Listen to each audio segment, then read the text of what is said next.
4, 3, 2, 1. Good evening, ladies and gentlemen.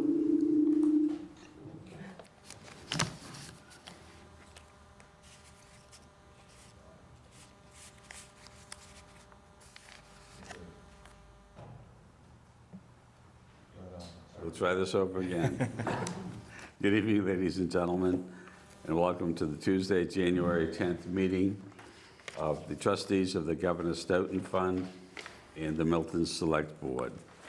My name is Arthur Doyle. I'm serving this year as chair of the Select Board. We'll introduce the members. Vice Chair. Thank you, Chair Doyle. Mike Zulis, Vice Chair. Richard Wells, Secretary. Roxanne Musto, member.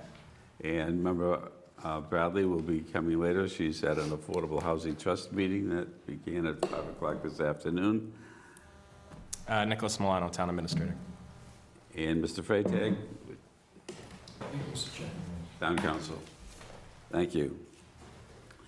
With the meeting called to order, could you please join in the Pledge of Allegiance to the flag?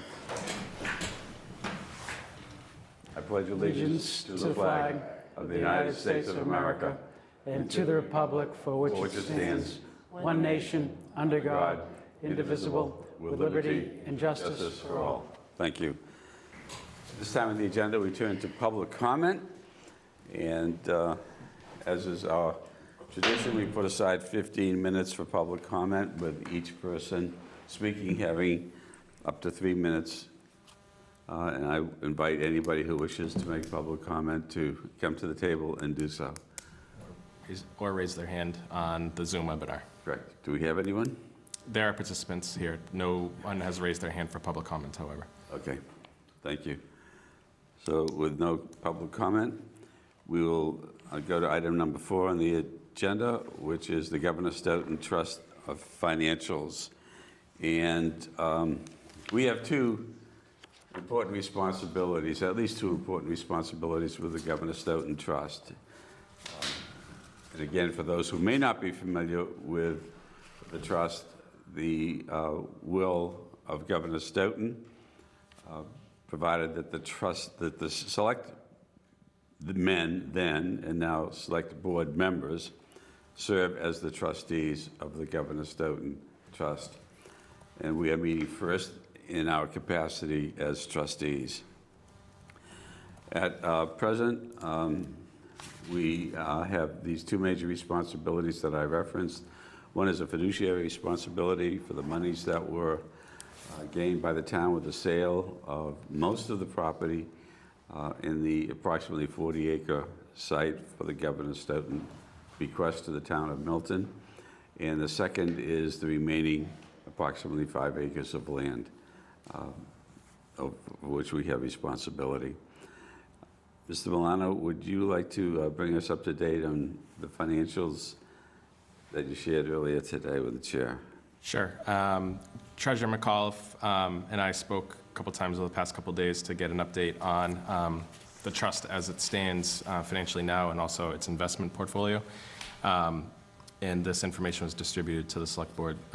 So as of right now, there is approximately $5,449,000 available in the Governor Stoughton Trust. That is as of December 31st, 2022, and it reflects investment earnings that have been earned over the past few months.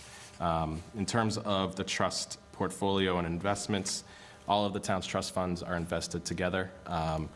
Right now, earlier this calendar year, the treasurer and our financial advisor took most of the money out of equities and the stock market, anticipating a potential slowdown.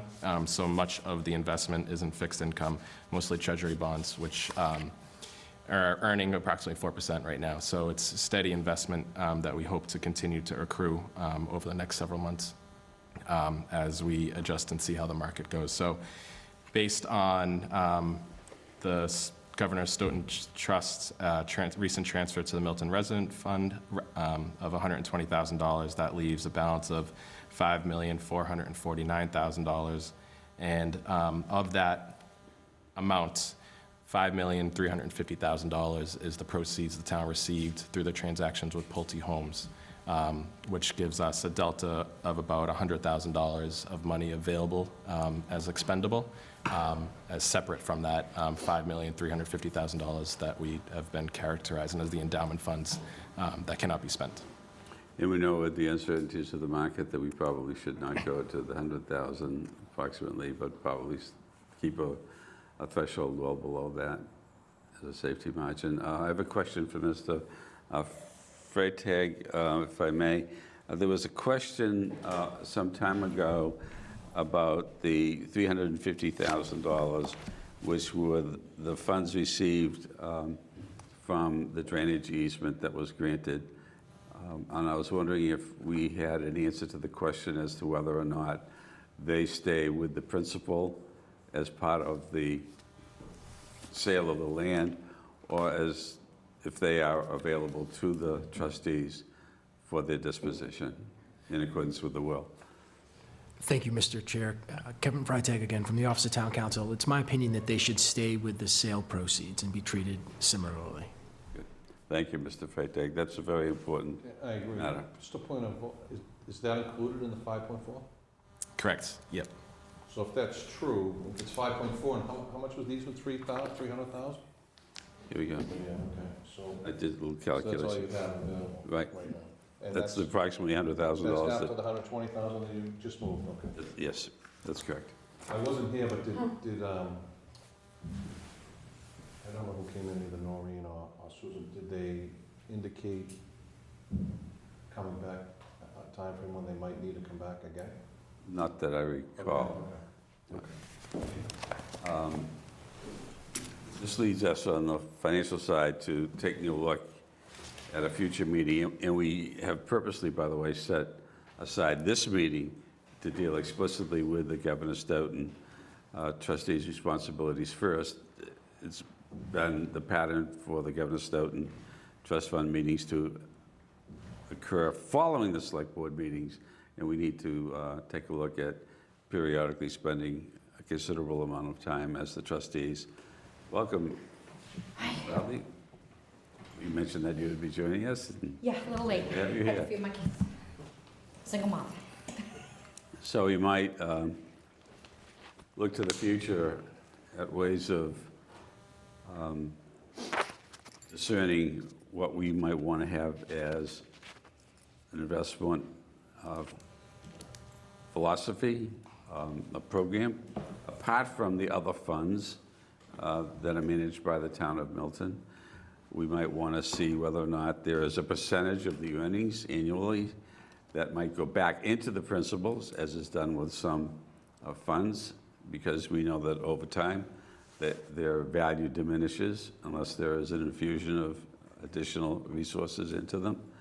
I don't know whether or not we need to have a reserve fund within the Governor Stoughton Fund for any emergencies that would come out of interest earnings and be set aside for whatever unexpected purposes might be realized. And then have a reporting process whereby we see clearly on a very easy calculated basis what the interest earnings are and the monies that we have at our disposal as the trustees at any given point in time. So just a couple of thoughts, and I'd entertain any additional thoughts from the members of the Select Board on this particular aspect of the discussion.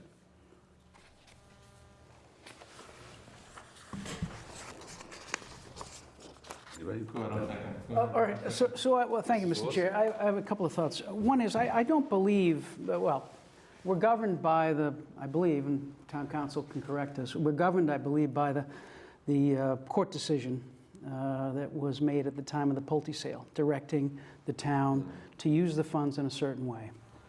I don't believe in that decision there was any requirement that the town retain funds above that $5.3 million. In other words, to create some kind of buffer of interest. I believe the court decision said it was appropriate to use interest income. There was nothing in there, and Kevin, you can correct me if I'm wrong, there was nothing in there that said use the interest income, but make sure you have a buffer in case your investments go down. So it's if that's the case, it's my view that if we have $100,000 in the account and we have the balance held in fixed income and treasury, that we have $100,000 that we can spend for the benefit of the poor. No question. And so my view is that it's our obligation to use this the best way we can for the benefit of the poor, and I'd rather have the money being used than being held in our investments.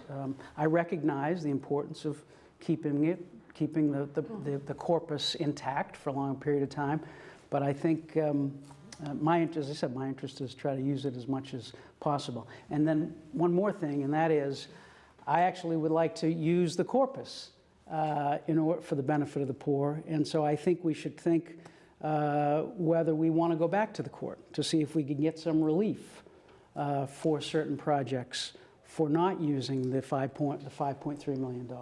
So those are just two thoughts that I have. Good. And this is the type of discussion that the chair wants to have. Thank you, Mr. Chair. And taking a look at this from short-term, long-term perspectives.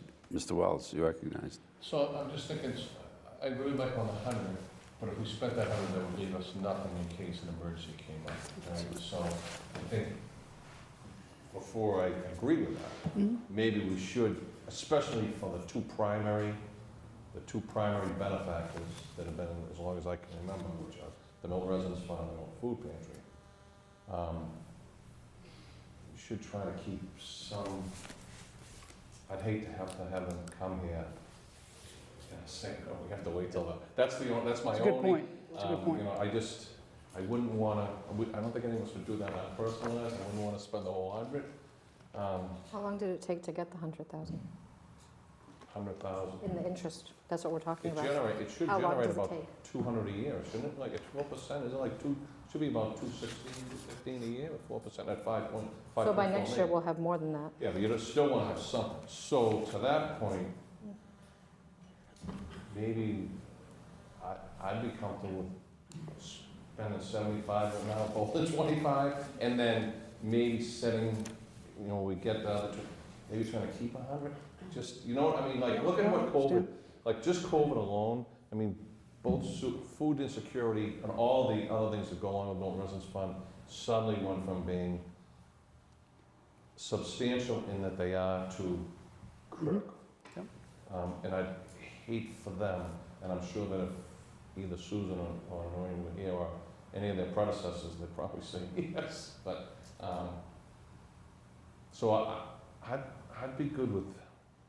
And this is, if I may, this is our best thinking, and one of the things that we might want to do is bring in someone to sit with us in a Governor Stoughton meeting and outline what options are available, what similar funds do, and why they do it, and how they do it, so that we are prudently making the best decisions in the interest of those that this fund is intended to serve.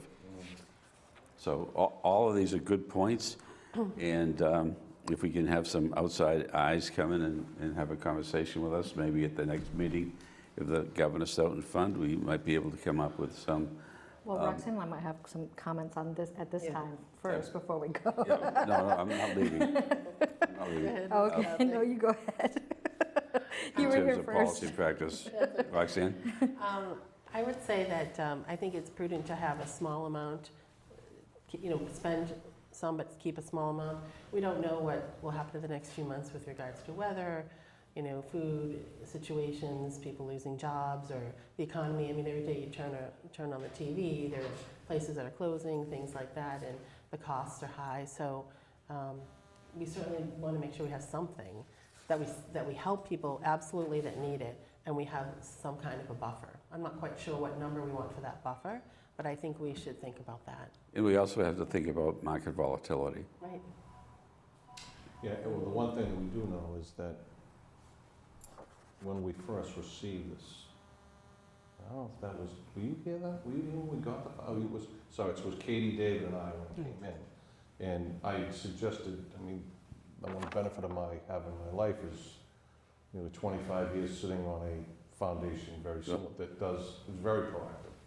and we have some brilliant people who do this, and it was my first thought when we got it, and that's when, I can't remember who came in with Jim, and I don't know, it was some financial, so we will be, and you can comment on this if you want, Kevin, we don't have the leeway that, the Yorkie Foundation or the Red Sox Foundation, or, some other, foundations the private would have, because it's still quasi-municipal funds and how we can invest them. Actually, I think we're limited to 4, is it 4 I wish Jim McGraw was in, it's us, but I'm fine with that, and just my one final question, on the 120, is that what her request was? Is that what they asked, or did you guys bump it up? They asked for 110. She projected that they needed 250 this year, I believe it. and they expected 130 from other sources. And so we gave them 120, and so I think you're right, and I think you're right as well, Roxanne. I think when I said use the 100,000, I mean over the period of the year, right? So have it, use it. Not. I don't think we should be constrained and think, okay, well, we can't use this because we have to maintain a buffer, because of market volatility. Because that's not. I don't think that's the intention, and I don't think that was in the decision. The idea is we can spend the interest income if we have it, and but I think you're right. Given the practical needs that we may have over the year, we should space it out, if you will. Yeah. And needs timing is like market timing in some respects. You never know what's going to come through the door at the last minute. And if you don't have something there for someone who needs it, you can always backfill and go to a prior recipient and give them the money so that by the end of the year, we're zeroed out. Right. But it's how do we manage it between now and then? And you have some comments? I do. I just sat in on a call earlier this morning regarding the hunger cliff that is coming. The last checks that our seniors will be getting, where the feds are matching it to max out their food benefits, will be March 2nd. So many of our seniors in town, I went and calculated today, I have 47 clients in town that are on SNAP benefits currently. They have been receiving $250 a month because of the federal match because of COVID. Many of them qualify for between $20 and $50. So they're about to go from $250 to $20. This is a nationwide issue, and I'm only speaking about my clients in Milton, but we are definitely going to have a need coming April because those last payments will be in March. And I know with your day-to-day work that you would have a very proximate perspective. Not getting much use. Because it addresses everything that we're talking about. Absolutely, 100%. I And definitely. situations like that happen. State policy can change, federal policy can change, regulations, practices can change, and we don't want to have any trouble.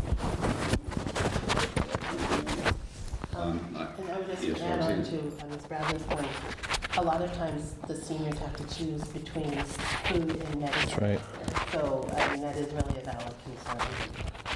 Can I ask a question, Mr. Sheriff? Certainly.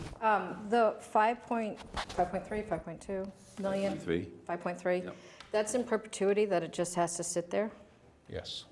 That's the base on which the earnings. So can we, Mike has raised the question so as to can we whether or not. address that next stage of it? Because that just seems absolutely ridiculous, in my opinion. It's analogous to an endowment. I understand that, but whoever designed this sale where it stays in perpetuity, and I caught an earful earlier this evening about how that was brought to the select board and how now we have $5.3 million that are sitting there that we can't use to help the poor. It just, to me, it seems like an oxymoron. And I would like to hear Mike's thoughts on what we can do, or Kevin's thoughts on what we can do to try and take this back so that we can see what we can do with it. We can find out what we can do legally. I Yeah, think that's what I mean. That's the first step. And I had another question as well, and that is whether or not the fund is set up in such a way that it can accept gifts. If somebody wants to leave something to the Governor's Stoughton Trust. I think that's certainly permissible. I think that'd be an easy yes. Yeah. I think that's an easy yes. I don't agree, Kevin, that's not a hard thing to do. Just make sure we have that, because we could let people know. So that opens up Then we could use a that money. window.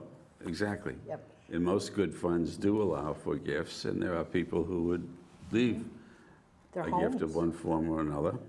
You've seen that happen, I as have. have I. Very common in university advancement. Yes, Richard? So 2 points, Kevin, and you can comment on this.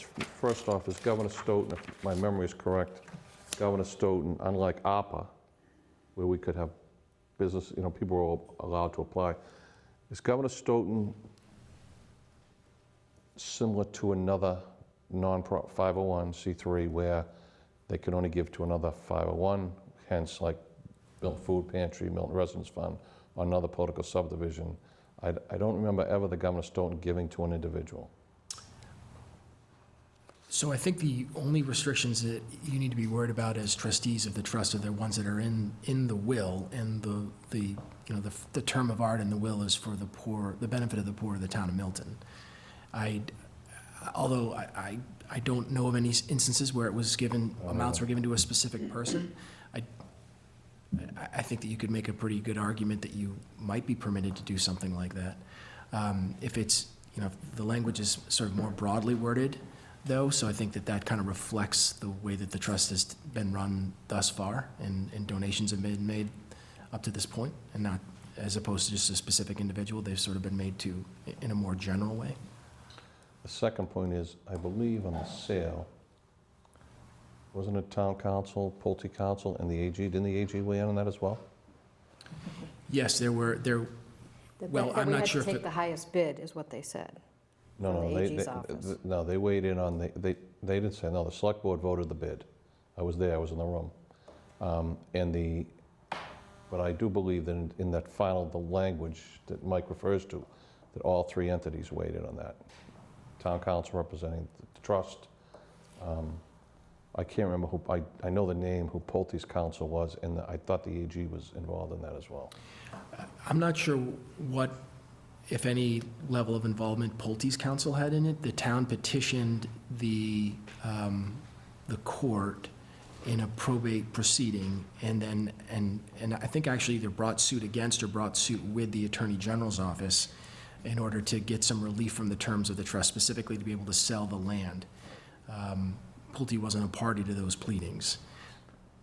Right, no, I agree that, I'm just talking about I agree with that. And to the point of the sale, it was a 2-to-1 vote. It was a 2-to-1 vote. But I thought that the AG weighed in on the final sale, had some say on that. They That's certainly- That's my memory of it. They certainly did. In the judgment and the decree that came from the probate court, that was in large part based on a submission by the AG's office. We filed an initial petition, the AG responded and had some additional concerns, which were all incorporated into the ultimate decision. In fact, I think that the decision itself that was endorsed by the court was actually drafted by the parties and submitted to the court. So then going back to my first question and to Michael's point, if in fact a resident could apply for funds directly, perhaps that might be something that we look at creating a parameter for, similar to how ARPA was done. Well, And you see where I'm going? yeah, no, I mean, I just And did a dollar amount, and a Yeah, dollar I amount. just did a back of the napkin, and, it's $12,500 roughly, right? For 250 bucks, 50 people, it's $12,500 starting in April, Right. right? We've got 100,000, so, It's that- 12,500 that she has. Right, Not yeah. 12,500 for every Oh, senior. these They're are- not mine. They're not, Whatever, you said my I mean, clients. they are my You said clients, but, Right. yes, Richard, I did say they're my clients, but they are not mine. Well, this relates to an observation that I made to former colleagues last year about communication of the availability of resources to the Governor Stoughton Trust. And a lot of people don't know about it. In fact, if you poll this town, I would bet 90% of the people would have very little idea that there's a Governor Stoughton Trust. So maybe we have to take a look at the way in which we reposition the communications and the eligibility access Funding, routes for funding. to the fund, as well as communicate out that members of the community can contribute to the fund and so on down the line, and things of that nature. So there's a lot of possibility here. We just have to take a good look at it and then come up with something that goes beyond what we have at the present time, if that's agreeable to everybody around the table. I think you'd have to have a certain process in place because, Yep. there's going to be a lot of need from different entities. And then, if you're just going to, you only have X amount of dollars, sometimes, you want to make sure that you're accessible to anybody. And so how do you make those decisions? And it puts a lot of onus on us to do that. So I think we really have to think about a certain process if we did that versus if you're giving more money to a group that already does that type of work. Well, that's right. You can have an agent who handles all of that for you. So I think we have to weigh out, pros and cons. This is one of the advantages of taking a look at what it is that similar funds do in their communities. Maybe what we could do right now is, I don't know, she's not here, so I don't want to do this to her. Ms. Dorn, maybe you could designate an amount of money now for this purpose, and maybe she'd be willing to, with a set fee, a set amount per person, and maybe, I don't know if she could have the administrative ability to handle it. People could apply directly to her for it, and she could forward the amount and the numbers to us. I don't know, that might, the staff support for that might be a little more than she could do by herself, but I'm just thinking, it's January, it could be zero here tomorrow. Not that I think, but it's gonna be zero here eventually in the next few weeks, and 2 feet of snow could be here Monday, and those are the things that really, historically, I mean, you remember the 2016, and I can't even tell you how many houses I went to just in that year, just. Well, and the uptick of LIHEAP applications, which is the low-income heating, home heating, has tripled for Milton since last year for me. And that's just for seniors. I can only imagine what other folks that qualify. I literally only deal with people 50 and up, which I'm getting close to. And there's a needs determination for that's in place. Right, exactly. And those instruments can be used They could. to determine the access to the funds. And she definitely has her finger on it, as does the Council on Aging. That's who I deal with through my company, but I'm sure there's many other folks in town that have their finger on the pulse of what's happening. And one of the things that we could do is speak with her and see what she would bring to the table for ideas. Bring them both in? Yeah. Bring them both in. Good. Great. Anything further? Do you want to do something with that 100,000 now? Or some of I it? think, my sense is A pocket? Yeah, let's get some more information, All right. maybe at the next meeting, and find out what she has to say, and what Noreen has to say, and then find out where the needs are, and then do it that way. The other thing that Aaron, I think, wanted to hear more, and I raised very briefly, is relief from the cap, if you will. Yeah. And what the process would be to go back into court to get relief from the restriction on the $5.3 million. I think you'd follow the blueprint of our preceding action. Very similar. You'd file another petition in the probate court, you'd name the Attorney General's office, and take it from there. Ideally, moving with the Attorney General's office Yes. to the court. Do you think that we set a figure that we want relief about? I mean, I think, I think that would be up to you. I think that there are a couple of different ways you could do it. I think if you wanted to ask the court to give you relief from the will to allow you to establish a certain process for making decisions about how much you might be able to spend from those funds, there are in a calendar, that like in might a be one way calendar to year do it. on a given year? I think that there are a number of different ways that you could approach it. Okay. And if I may, one may be a particular project. If it's an affordable housing project, for Correct. example, and that we wanted to seek use of a certain amount of funds for an affordable housing project, seems to me that would be something, a specific use that we could go to the court on. For the poor, right? Might there be any case law on this? You drawn up? I don't know. There's definitely some comments regarding the AG's office on affordable housing, definitely, that exist. Yeah, I mean, typically, the action itself is called a cypre action, and Right. typically you bring a cypre action against a trust when it has reached a point where the purposes for which the trust were established or was established are no longer possible to achieve or maintain. And I think that was the determination of Milton when it brought that action to sell part of the land, was that since at the time when people, residents living in Milton had farmed the land who were poor, had long passed, and now that was no longer something that could be accomplished. It seemed that the purpose of the trust was being so frustrated that it was appropriate to seek some relief from the original language.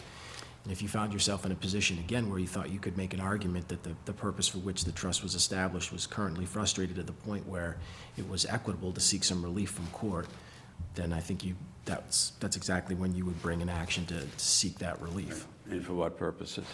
Exactly. The more They would specific. want to know that, would they not? Absolutely. The more specific you can be. I mean, remember with the sale of that property to Pulte, the ask was very specific. And I think that's exactly what you would do if you were to go back. Good. Regarding the 100,000 that we have at the present time and the uncertainty of what's happening with interest rates, do you want to park that for now, or? I mean, if we're gonna do this sooner versus later, I was willing to, if we could work this out, designate like 50,000 right now. Just give it to the, Oh, I don't know if I want to just give it, you mean just give it to someone, I don't want to give it to her unless she knows she could handle it. well, then we can't vote on it until we talk to her. No, but I mean designate it so it's there, so we wouldn't even have to come back another meeting. We take the vote tonight to designate $50,000 towards residents who, this is just for heat? This is a heat? So no, you've got two separate things that are happening right now. One, you've got your heating expenses. You've got your folks that are applying for LIHEAP. Then you have your hunger cliff that's coming on March 2nd, which is where they lose their food benefits. That's just for, I'm only speaking of seniors. I'm sure there are families in town that are also utilizing these programs. I don't know who they are. Can wait. I think I can wait. I think the fact that it's on our She radar would screen. know more than I yeah. would. I can wait, and I'm sure that if you want to talk to her and see what she thinks, just about maybe relate to her what we're thinking, Sure. and maybe I'm sure she'll, you know how, I mean, going all the way back to the days of Sherry Dolgen through Diane, I mean, they live this every day. I mean, at this point, most people don't even know that exists. Never mind that they don't know governors don't exist, they don't know Milton Residence Fund exists either. Correct. And we could always amend an upcoming select board meeting To include it. for continuation of this in action. Especially if it's specific. Should be quick. I think once we have more specifics. Exactly. Thank you, everyone. The potential eligible uses, restrictions on use of proceeds from land sales, and possible relief from these restrictions. We've talked about that. I think that's covered. Governor Stoughton trustees' goals for use and distribution of funds, that was encompassed within the conversation as well. A very good conversation indeed. Now we go to item number 5, discussion town farm site. And Kevin, can we turn to you relative to A, restrictions on the use of the town farm site? Where are we at the present time? Yes, so as we were just discussing, the restrictions on the use of that property are found in the will of Governor Stoughton. And right now, well, since the will was written, it has said to be used for the benefit of the poor of the town of Milton. Now that has been interpreted over the years, and it's up to this board acting as trustees to consider that again whenever there's any request to use the property, and sort of make a determination in good conscience as to what you believe benefiting the poor of the town of Milton means, and if a request satisfies that criteria. Any questions of Kevin? Not yet. Kevin, oh, I hear you. Can Kevin, a quick question. Yes. How are they defining poor? What's their, they don't, It's not defined, so there's no percentage of below the poverty, nothing? nothing like that. Thank you. Thank you. I would just mention as a side point, that is something, if you were to ask for some relief from the Yeah. will, to have some, to insert perhaps some criteria that would define that term, Right. that's something that I think would even have less of in terms of a burden when asking the court for something than asking to diverge from the terms of the will, instead to define or to specify some of the terms of the will. I think that that's a lesser burden and less of an ask of the court. Right. Okay, thanks. In that regard, recognizing that over time, that's going to need to change too. Oh, as in the first instance, acknowledging that it has changed and it's become more difficult, absolutely. I think that's front and center in that petition to the court. And that could be built in, possibly in the front end, to make a provision for that. Yes, you would ask the court to essentially add to the terms of the will as it currently exists, so that your instructions would be a bit more clear.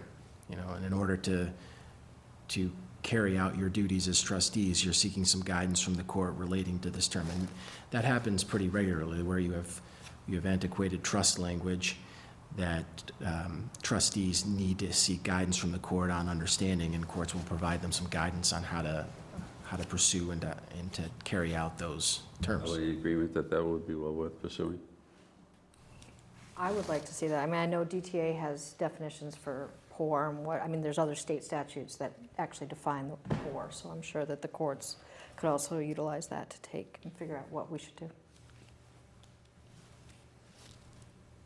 Okay, anything further? B is Affordable Housing Trust and Affordable Housing Development on the town farm. We had some goals shared with us not too long ago. Is there anything further that has come to the attention? Have you heard anything from the AG's office regarding that? The last conversation I had with the Attorney General's office was probably a few months ago. It was with Julie Kramer, was part of that phone call. And the point where they left it was, if the select board has an ask of them regarding the use of that property, that it should be brought by the select board to the AG's office. They weren't inclined to sort of offer advice or sort of opine on potential uses. They were looking for us to bring a specific request to them, and if we did, then they would review that and respond to it. Okay, What's that? okay for now. Good. So where, thank you, Mr. Chair, so where does the proposal for affordable housing at the town farm sit? Is it with the Affordable Housing Trust? And if it is, what's the status of it, if we know? So we just tried to have a meeting this evening. And last night? And we've tried to have some meetings. We're having some issues getting a quorum. So at this point, we're still where we were back in September. We're working on a letter for the CPA funding? I wish Julie was here because she could whisper in my CPC, ear. yeah, That one. Community preservation. Yeah, that one. No, but in terms of at one point, there was an RFP, there was a talk of an RFP for affordable housing at the town farm, but there's... We haven't moved on that. I haven't been in a meeting since, I want to say September. I think was the last time we had a meeting. Okay. We do have the draft work plan for 2022 to 2024 Right. that was made available. Yes. They haven't brought anything forward to us, and some of that would be specific, potentially specific to the Governor Stoughton property. Much of it Correct. wouldn't. So what we're looking for is for them to provide us with something that would be specific to that Right. parcel of land. Right, and we've looked at some designs, and there's been some talk. I brought back the fact that Roxanne had asked at our retreat to talk about for senior affordable housing. Right. So I did that today, just good. in rough conversation, because we couldn't actually have a meeting. But I think that once we can get all of our folks to be able to agree to have a meeting, I think we can make some progress to bring back. That sounds great. That's wonderful. I just have Roxanne? Sure, I just have a quick question. I'm wondering if somebody, for people that are watching, can sort of define the difference between affordable housing, low-income housing, and 40B housing, because these terms get thrown around, 40B and affordable get thrown around a lot. So I was wondering if somebody could help define that for people that might be watching. I don't know if Kevin wants to take that one. I can take a stab at it, but that is just to say that there are different standards that are set forth by some federal and state agencies regarding each one of those standards, and I'm not even sure that it's the same from town to town and from geographic area to geographic area. So County to county oftentimes. that's right. So there's a process that's involved in that, and just as a side note, that's part of what has made the process of determining which of those, if any, terms align with the terms of the will, which are the poor of the town of Milton. And there has been some conversations with the AG's office, many, in fact, specifically dealing with that and whether and if those terms match up with the terms of the will as currently stated. So that's an open question that even the AG's office is struggling with. Because I think it would be good to know for the town of Milton what each of those terms means. I get asked this a lot, what the difference between 40B and the affordable for Milton. So I think it would be nice to have some criteria. 40B is very specific about what it is and what it has to do with. Percentage and the Different income programs, right. I think comprehensive permit, I think I would defer to Tim Zerwinski, and I can ask him to follow up with you, but different projects will shoot for different goals depending on the financing source they're going after. Some will go after low-income federal tax credits, which is, much more deeply affordable, where it's closer to 30 to 50% of the area median income. The typical comprehensive permit 40B project is at a higher threshold, typically 80 to 100% of area median income. So it's different developers are better suited to use different mechanisms for financing their projects. And that's, yeah, and I don't want to go beyond my knowledge, but I think just broad strokes, it's kind of, it really depends on different developers have different skills after going after certain kinds of projects, and that might dictate the directions they go in. Is it, good to know for what we have, I'm sorry, that might be good to know for what we have that are going forward. People ask us all the time what their specific ones for those specific projects. I know that's sort of veering a little bit from this, but. Well, the 40Bs are very specific, and right now, we're at an okay threshold with them, but that was a law that was instituted back in 1968. Yeah, no, I'm not So- referring to the law, I'm referring to like what the. Right, so yeah. what we were supposed to do from 1968 till now was we were supposed to bring up the affordable housing level within our town to 10%, and we never did that. So that's why we're inundated with the 40Bs that we have now. So Right, that's so- separate. Right. That's a whole separate thing than affordable housing.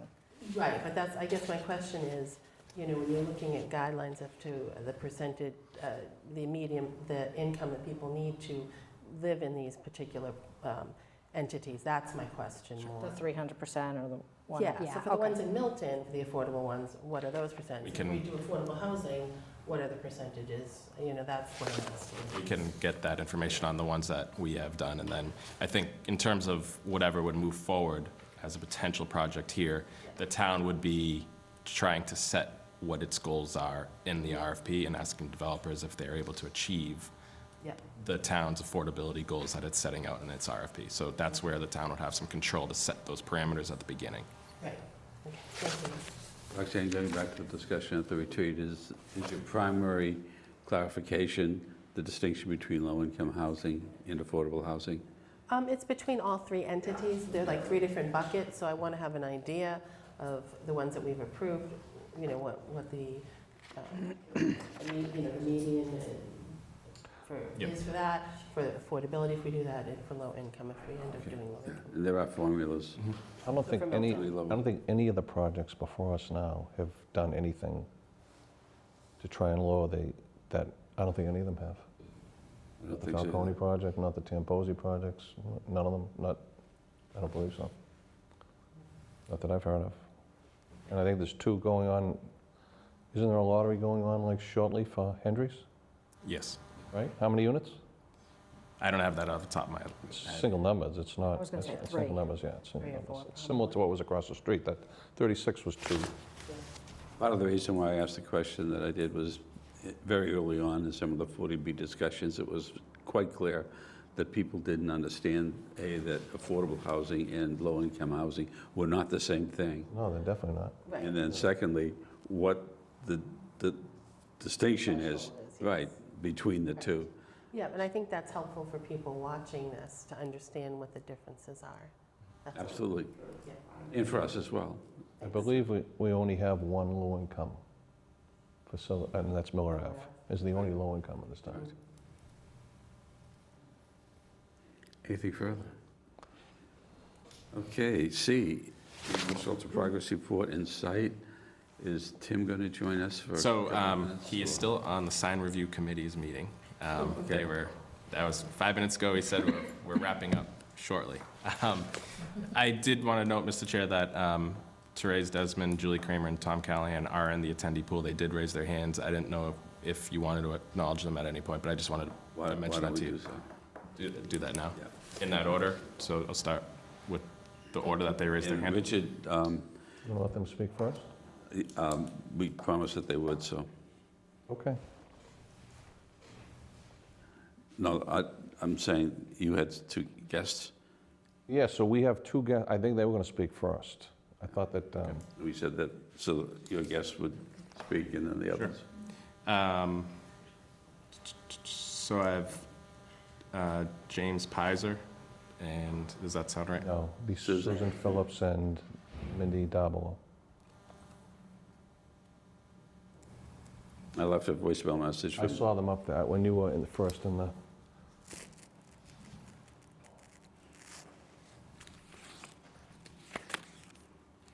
James Picer is her. Okay, She just all right. Sorry. Nope, all good. And I did indicate to Mindy by way of a voicemail message that we've all read the proposal. So if she could just give us a So I'll couple give you a of little, succinct bullets, and then we can open up to discussion.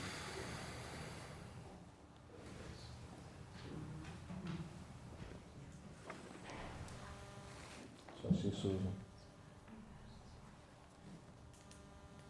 It's like you're on Zoom, but you're not on Zoom. What are we hearing? You have to turn that up. We have to turn the television up. Oh, I'm in charge of that. No, they should be able to. We should be all set. Yeah? You should both be able to speak. Let us know, and so we can make sure we can hear you. Thank you. No, we don't have. I'll go. There we go. Hi, I'm Mindy Arbaloff. Thank you so much for letting us come to this meeting. I've been a resident of the town of Milton for 20 years. 25 years ago, when I was a Dorchester resident, I adopted a dog for the Milton Animal Shelter, which was the first time I had been there. A year ago, I went to make a food donation and was very shocked at the condition of the shelter. And that prompted me to get involved and do some digging and learn about the process of this shelter over time. I joined up with Susan Phillips, who is my cohort here. She is the former partner at Mintz Levin. We come to you tonight as just simply caring and concerned residents of the town and major dog lovers. We have no real skin in this game other than just really caring about what happens with the Milton Animal Shelter. We are not speaking on behalf of the Milton Animal League. We've spent a lot of time with them. But this proposal is something that we put together ourselves and in no way represents the views of the board of the Milton Animal Shelter. I spent 8 years in state government. I was former deputy chief of staff to Governor Baker, and we solved lots of problems like these. And so the bulk of what's in this proposal comes from that kind of experience. We presented this proposal to the Shelter Advisory Committee a year ago, and it was meant to be passed along to the select board at that time. I don't believe it was, although we're sort of unclear on that. Susan has also since joined the advisory committee. Susan, do you want to say anything before I quickly go through the proposal? No, I think just that this was all a year ago that we spent time on this and also talked to a couple of select board members who are no longer on the select board, but we're trying to sort of get some traction in having people really look at this. And so here we still are. So a little history, Mr. Chair, before they Please. continue. So in 1977, the town first opened the animal shelter at the site of the poor farm, around 1977. It was initially in the barn, which has collapsed and no longer exists. It was in a lower level. And around 1980, the town filed a complaint with the AG's office to erect the existing building that sits there today as the animal shelter. As I've said to Kevin in the past, there has to be something there either at the court that shows the permission that was given. For full disclosure, around, it was earlier, I think it was going back to Mr. Cronin's days, it was clear that both the animal laws, the creation of the Milton Animal League, the demands on animal control that in the building itself would have to be replaced. And around, for full disclosure, as I've said many times in the past, I sit on a foundation here in town where I've sat for nearly 20 years, which in 2010, which is almost 10 years before I joined this board, made the first commitment to build a new animal shelter, to committed $1 million towards the construction of a new animal shelter at the current site, which is in, I actually pulled the 2011 Milton Times article the other day that I read where town council talks about gaining approval from the AG's office in the probate court to have that. As you know, I've had a pretty busy life. I don't follow this all the time. Around 2015, the town and the Milton Animal League entered into an MOU for the construction of that. And Amory Fagan was the town administrator then. Bill Clark was the town planner. Again, that was before I was on this board, long before I ever even thought of it. Again, it was to be constructed there. And then at some point around there, the land was sold, the sale took place. There were two bids. One bid, which is the Pulte bid that was accepted, and the second bid, which maintained all the open space and put 4 affordable sites, a brand new animal shelter, and would have put a brand new food pantry there, was the bid that was not selected. Long story short. So hence we are now 2023.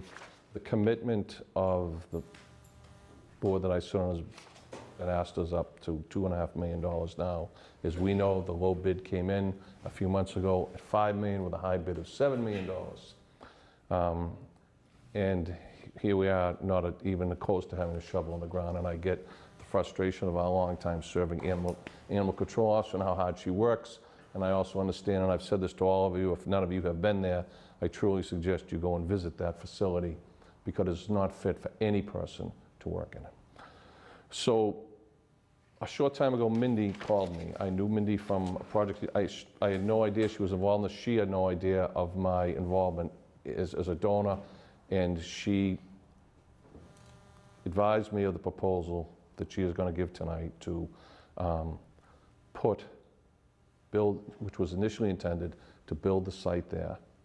And then the caveat of that even more, which I have mentioned to you, would be to take the existing site where we want to build the animal shelter, which is nearly 5 acres, swap them.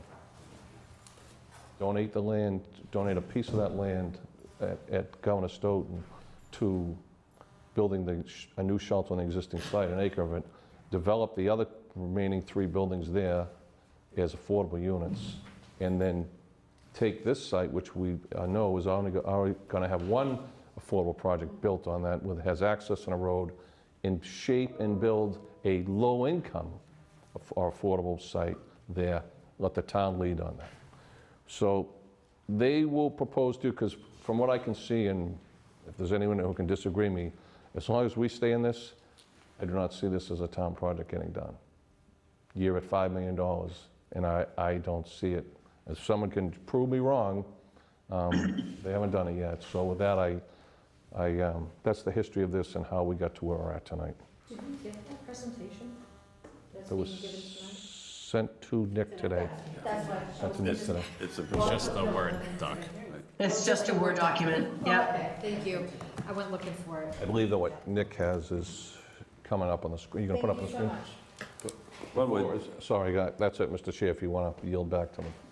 observation being that when one goes through all of the documents in the long number of years that this has been an issue, it's time to come to closure in some good form. I couldn't agree with you more. I mean, it's 20-something years, and you're at $5 million, what was supposed to be a 1.4, as I, front page, if you want to find us on the front page of the Milton Times, I think it was 2014, a $1.4 million building in 2014, and we're in 2023, and we're at $5 million. I don't know what direction that closure would be, but I think you should listen to they what should not go on forever. And I left a message with Mindy to the effect that we all have the proposal, we've all read it.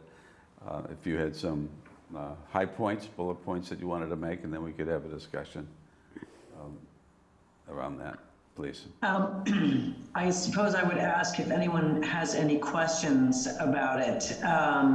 This formula is something that I've experienced many times, that simply by using all of the 501c3s, the MAL 501c3, Stoughton 501c3, and the Copeland 501c3. This proposal would essentially make it so that the town didn't have to go through procurement. The building would be built and managed by the MAL 501c3, which meant that it didn't have to go out to bid the way it has tried to do many, many times. There could be an agreement with the town where a third or a half or whatever it is that the animal control officer needs is leased back to the town for the purposes of that work. And then in order to run it, you would actually bring in somebody to run the Milton Animal League as a full-time position who would raise money, create a budget, put forward projections, do throw town-wide fundraisers. As everyone knows, this is a town that loves its animals. I have a dog, I walk, every single human being I pass has a dog. There's a lot of support in this town. I've also spent many years fundraising, and this is kind of a no-brainer in terms of the ability to do a series of fundraising programs over the course of each year to maintain this organization. It only needs a third to an acre of land. The land that's there is flat. It already has electricity, plumbing, and sewage. The other property does not have any of those utilities, which means it's literally starting from scratch. I do also wonder about the access road from Canton to up Governor Stoughton Lane. It's a narrow road. Not sure how that would be managed with affordable housing up there, but it's very suitable for the animal shelter. And so the rest of the details are all in this proposal, and if you've all read it, that's great. Susan added some legal stuff to it in terms of next steps. We are the ones who brought the notion of the modular construction to the advisory group committee. If we were to do this as a 501c3, Carol Gladstone, who's head of DCAM, and I are dear friends, and I discussed this with her. She said that if the whole thing is managed by a 501c3, then the procurement of a modular company can be, forgetting the word, what's the word, Susan? It's not restricted, in other words. Yeah, you don't need DCAM certification, you don't need That's what I was looking for, yes, right. So this could all happen very quickly without spending the $750,000 that the town has allocated for the site. As Richard said, I encourage both of you to visit both the site that's proposed and the current animal shelter, which he's right. You open the door and the smell in there is so unbearable. I don't know how those wonderful volunteers and Nancy do their jobs. I don't think it's even fit for animals in some cases. They do their very best, but time is running out on this thing. This is, I don't see it lasting more than another winter, if that. And I think that if everyone could just sort of take a step back and look at this from a slightly different angle, there's a very simple process forward that could be a win for everyone. Thank you. And at this point, I'd like to open for discussion. Questions? I mean, I've read it go through and through, so it's more for the rest of you than, I get it, I understand it. I can see the rationale to it in so many ways, strategically, tactically, operationally, just, to be honest, it's the most logical thing I've heard in the last 10 years with regard to the animal shelter. I wanted to ask if you have had a sit-down on this proposal with the Animal Shelter Committee. Susan sits on it. Susan's on the committee. So, if I could just speak to that. Right. And yes, go ahead, Susan. Sorry, I'm trying to figure out is my hand. So yes, I am on the advisory committee. I'm not here speaking for the advisory committee. And on that committee, my goal has been to push forward what we've got and just keep it moving, because nobody wants to just, delay anything.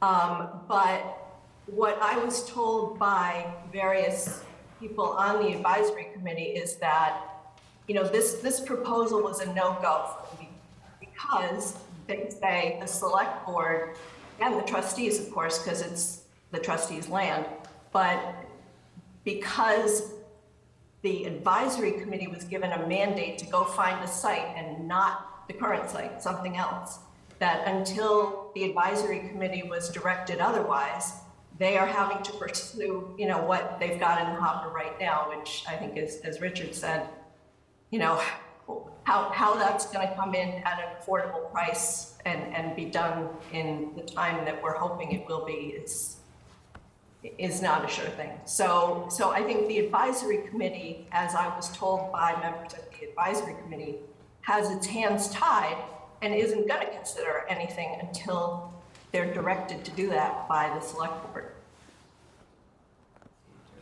Well, I guess my question, maybe I can rephrase it, was, have you presented this to the advisory She told you, yes, a year ago. Committee. A year ago. and gotten their feedback?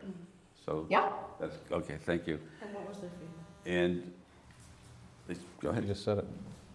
It's what Susan just explained. Their feedback was that until the select board tells them directly that they can consider staying on this current property, the proposal was a no-go.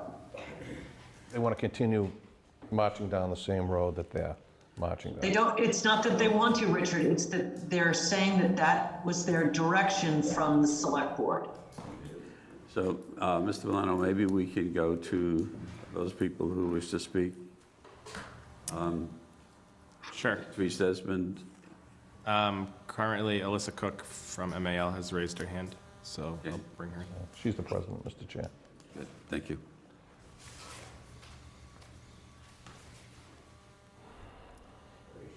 And Therese Desmond has as well, so I'll bring her. We have hands raised in the back.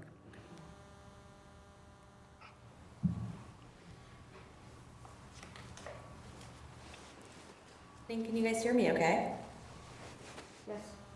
All right, excellent, thank you. So I am the Alyssa Cook, I am the president of the Milton Animal League.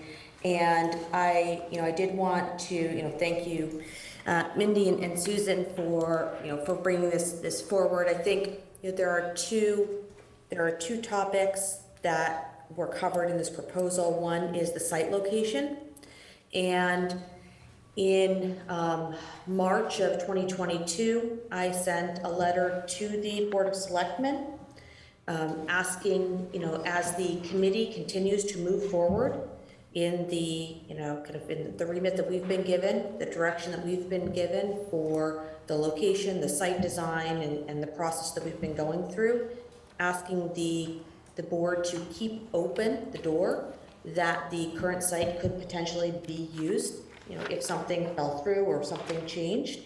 So that is still our position, that if there is an opportunity to use the current site, we would love to keep that door open. With that said, we do not want to delay the progress that we have been making.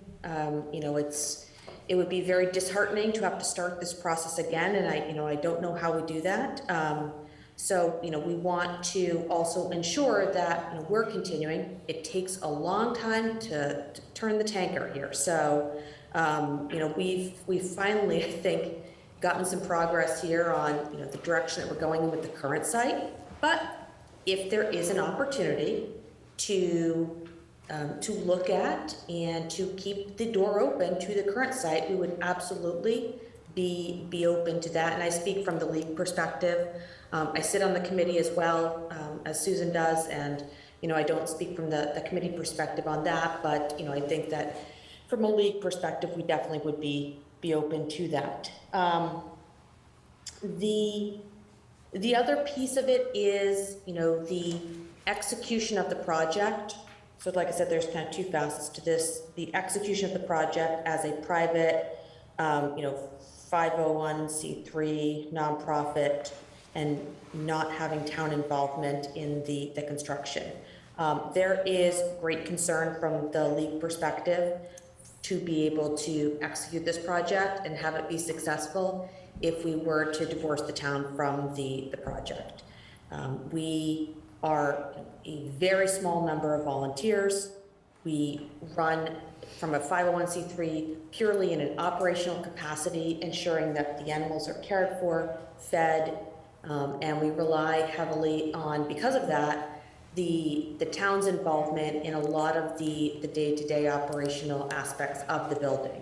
And not only if we were to be up and running the building, but the project of getting it constructed without having the incredible guidance that we've had from some of the town members who have been involved in the project thus far and the committees is a very daunting task, and not something that we are really that encouraged by. So we would like to keep this as a partnership from the league perspective. I think it's a very good collaboration in terms of the goals and the purpose and what we're looking for. And I do agree that if we could have a different site, that we definitely would be reducing costs because of exactly what Mindy said, and the location, the utilities, the ledge, everything about it. So I think I probably reached my time. I thank you all for kind of listening to me, and I return back the speaking stage here. Thank you. Ms. Desmond has lowered her hand at this point. Did you have looked to? So, Mr. Chair. Nancy? Come to the table, please.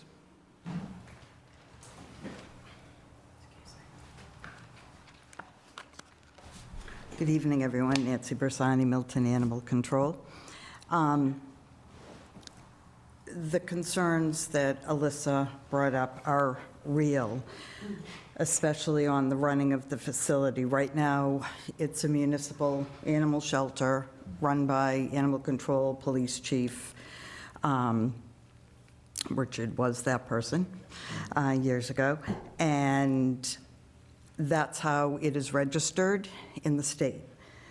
If, in fact, the league, the volunteer part, took that over, there is a whole other realm of regulations. The shelters like Quincy Animal Shelter, who are basically the Quincy Animal League with assistance from Animal Control, we're the opposite. So Quincy is under different regulations than I am, much stricter. They have now a temporary facility. The city is building a large facility for them in the future. Right now, they're in a temporary one.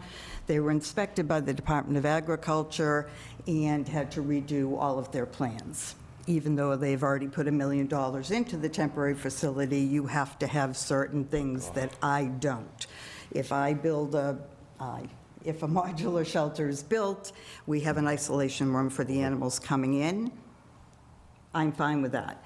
If the league builds it, has an isolation facility, it has to have natural light. It has to be, one cat could be in it. We have to have a separate one for dogs.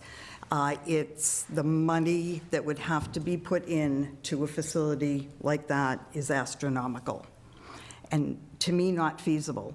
We literally, like Alyssa said, I have, thank God, Victoria is one of the biggest volunteers. I have 1 volunteer in the afternoon. I have 3 in the mornings that stay for approximately an hour each. So that's the reality.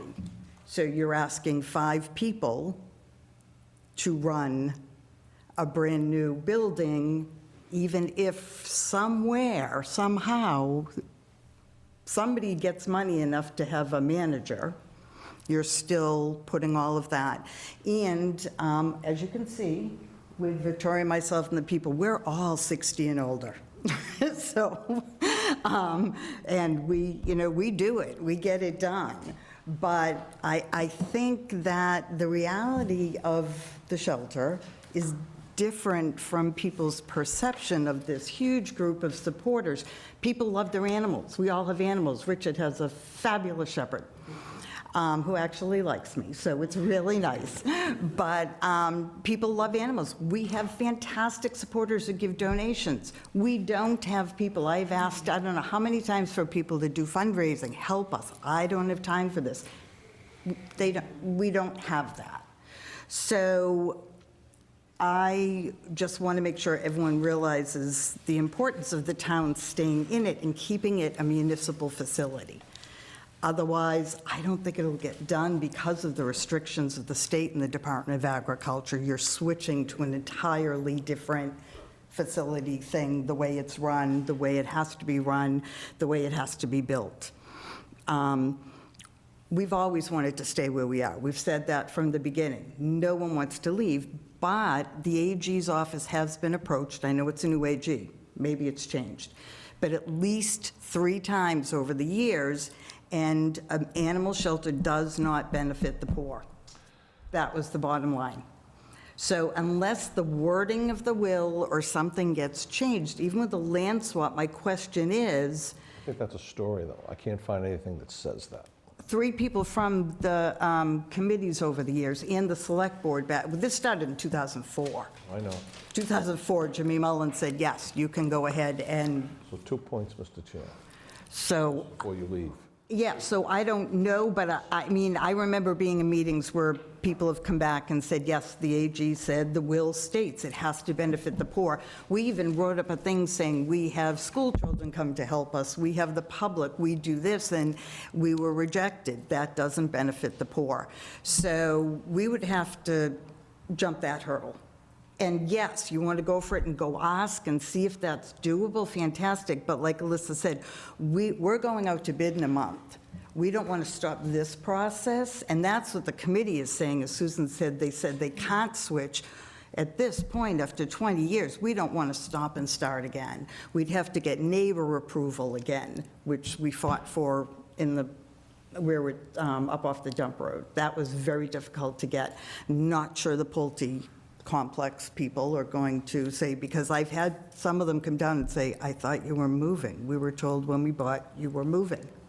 Like, we're trying.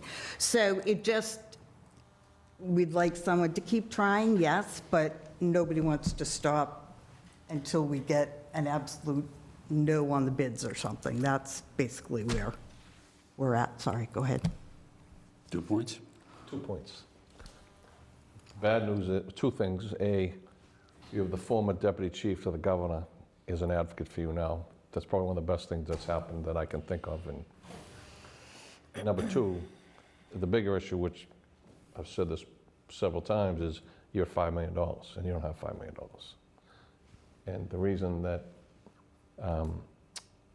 Mindy's proposal is so entertaining is it shows the town a way to do this without having to spend $5 million, because I don't see any way you're going to get $5 million. I just don't see it. Where are you getting 5 million? It was your low bid. Of the facility that was almost 6,000 square If feet? this comes in anything less than 4 million, I'll eat my shoe, but, Awesome. okay. I was told the last one was going to be 2.8. You heard that here. 7 was the high bid, so. Right. We're hoping with the modular, because you're not paying the costs that you are because it's built off-site, and the fact we cut it down over 1,000 square feet, that we're hopeful. And maybe you're absolutely right. If it comes in at 6, 7 million, obviously, there needs to be something else done, but I just don't want to give up on what we're doing now, because everything Mindy's saying is fine, but until it's concrete, I have a hard time thinking this marvelous fundraiser will happen until it does. This marvelous person's going to come in and get a salary. We don't have any salaried employees. So I'd love it, but it's not concrete. And that's scary to me, that this could all fall apart and the town would have no shelter. And as for renting, like, space for me, again, not only the places that do not have a shelter, they rent from facilities. So it wouldn't just be an office for me. The town would be expected to rent all the animal kennels and all the animal spaces, which is basically the whole shelter, because my job is to pick up the strays and whatever in the town and have a place to house them. So if it's not an animal control facility, Randolph pays Randolph Animal Hospital to rent out a certain amount of kennels daily, so they have somewhere to bring them. Other shelters, other animal controls use Animal Rescue League or whatever. So it would be a large expense for the town, which, that's why we're hoping the town, my budget now covers utilities, maintenance, things like that. So if it were a league facility, would my budget have to be totally rewritten because we wouldn't cover that? And then who would cover that? Just so many questions on a proposal like this, for me. I think that's a discussion for this night, but I think Right. there's 2 questions. Well, I want to find Yep. out first from Mr. Milano if Therese has raised her hand again. She has, yes. She has. All right, I'm going to go, thank you. Yancy? It's fine. Yancy? It's Ms. fine. Bradley It's wants to fine. ask you a question. Oh, I'm sorry. It's okay. I just wanted I wasn't excusing Nancy, I just Oh, wanted. I thought you were sending me everybody to away. take a breath for a second. I'm And passionate about I this. understand. I'm passionate too about a lot of things, so I'm happy to see other people are passionate about these things. Thank you for being here tonight. I just had some real general questions because there's a lot of talk around the land and what's happening. And so I just want it to be crystal clear, so pretend I'm in first grade. Okay. The current land that the animal shelter sits on is owned by who? The town as Governor Stoughton Trust. And the proposal, which we are looking to put it on with the modular Modular building. buildings, that is still owned by the Governor Stoughton's Trust? No. Okay, can you talk to me about that? The building itself? Nope, can you just tell me about where the land is? So it's not under the Governor Stoughton's Trust, which is specifically for the poor. Right, so Okay. where, you mean where the new building would go, would be up off Randolph Ave? And it's not on the trust land. Not at all. Correct. And So we would be having more land that we could utilize for the poor by moving this to another site. theoretically, Okay. yes. Now, this proposal that is before me right now, are they using the land that is not for the poor? I have not seen that proposal. The land that is in the proposal is to build the new shelter on the exact site where the current shelter sits, Which is supposed to be used for the poor. which is where it currently sits. I on. understand that, but I just am making this crystal clear for me like I'm in first grade. The land that it currently sits on is supposed to be for the poor. We are moving it off of that land so then we can utilize that land for the poor if we wanted to. And they're proposing that it is going to go back where the land is on the poor, for the Right. poor. Thank you so much, that's all I wanted to know. Good. I'm good. I don't know, he can dismiss you, I don't know. Go away. let's see if Therese wants. She's here now. Oh, it's true. Hi, Therese. Hi, Teresa. Hi there. Nice to see you all. I'm sorry I couldn't make the meeting in person, but I just wanted to say that I agree with a lot of the points that Nancy and Alyssa have made. We've done a lot of work, and the advisory committee, we have a design that is not site specific, so it can be put out to bid, as we're ready to go out to bid within 3 weeks, 4 weeks. And I would hope that the trustees of the Governor Stoughton Fund would consider letting the animal shelter stay where it is, but not separating the functions of the animal control officers' headquarters and how it currently works with the Milton Animal League. Because if you separate it, it's going to be something that will fall through the cracks. We have had a lot of support from the town, from the planning board, from the town council in contracts and negotiations and in bidding. When our bid came in over $5 million, the advisory committee spoke about different options and decided, let's try modular, because it's, at least we can, construct the building off-site and we don't have to go with the prevailing wage rates, and it might save some money. We're hoping, because we've been working on this for 8 years, and we've all stayed committed to this project, to be able to see it come through. And if we could build it on the site where it presently is and keep the same relationship with the town that we presently have, it would be a perfect situation. But we have had roadblocks along the way. Last year we asked the selectmen, because Mindy had made her request about the use of the site again, and we were told that the selectmen favored to use that for affordable housing, and that the function of the animal shelter was not going to be working in conjunction with that. So I know we've gotten a lot of support lately from town residents, and I think town residents are tired of seeing this issue of the animal shelter being in such disrepair. And I hope that, powers that be can put their heads together and figure this out so that we can have a site that's affordable and we can build a shelter. So thank you for all your help. Okay. Any I'm questions? You have two hands up? Yeah. Nancy, anything you wanted to add to what Therese said? Or?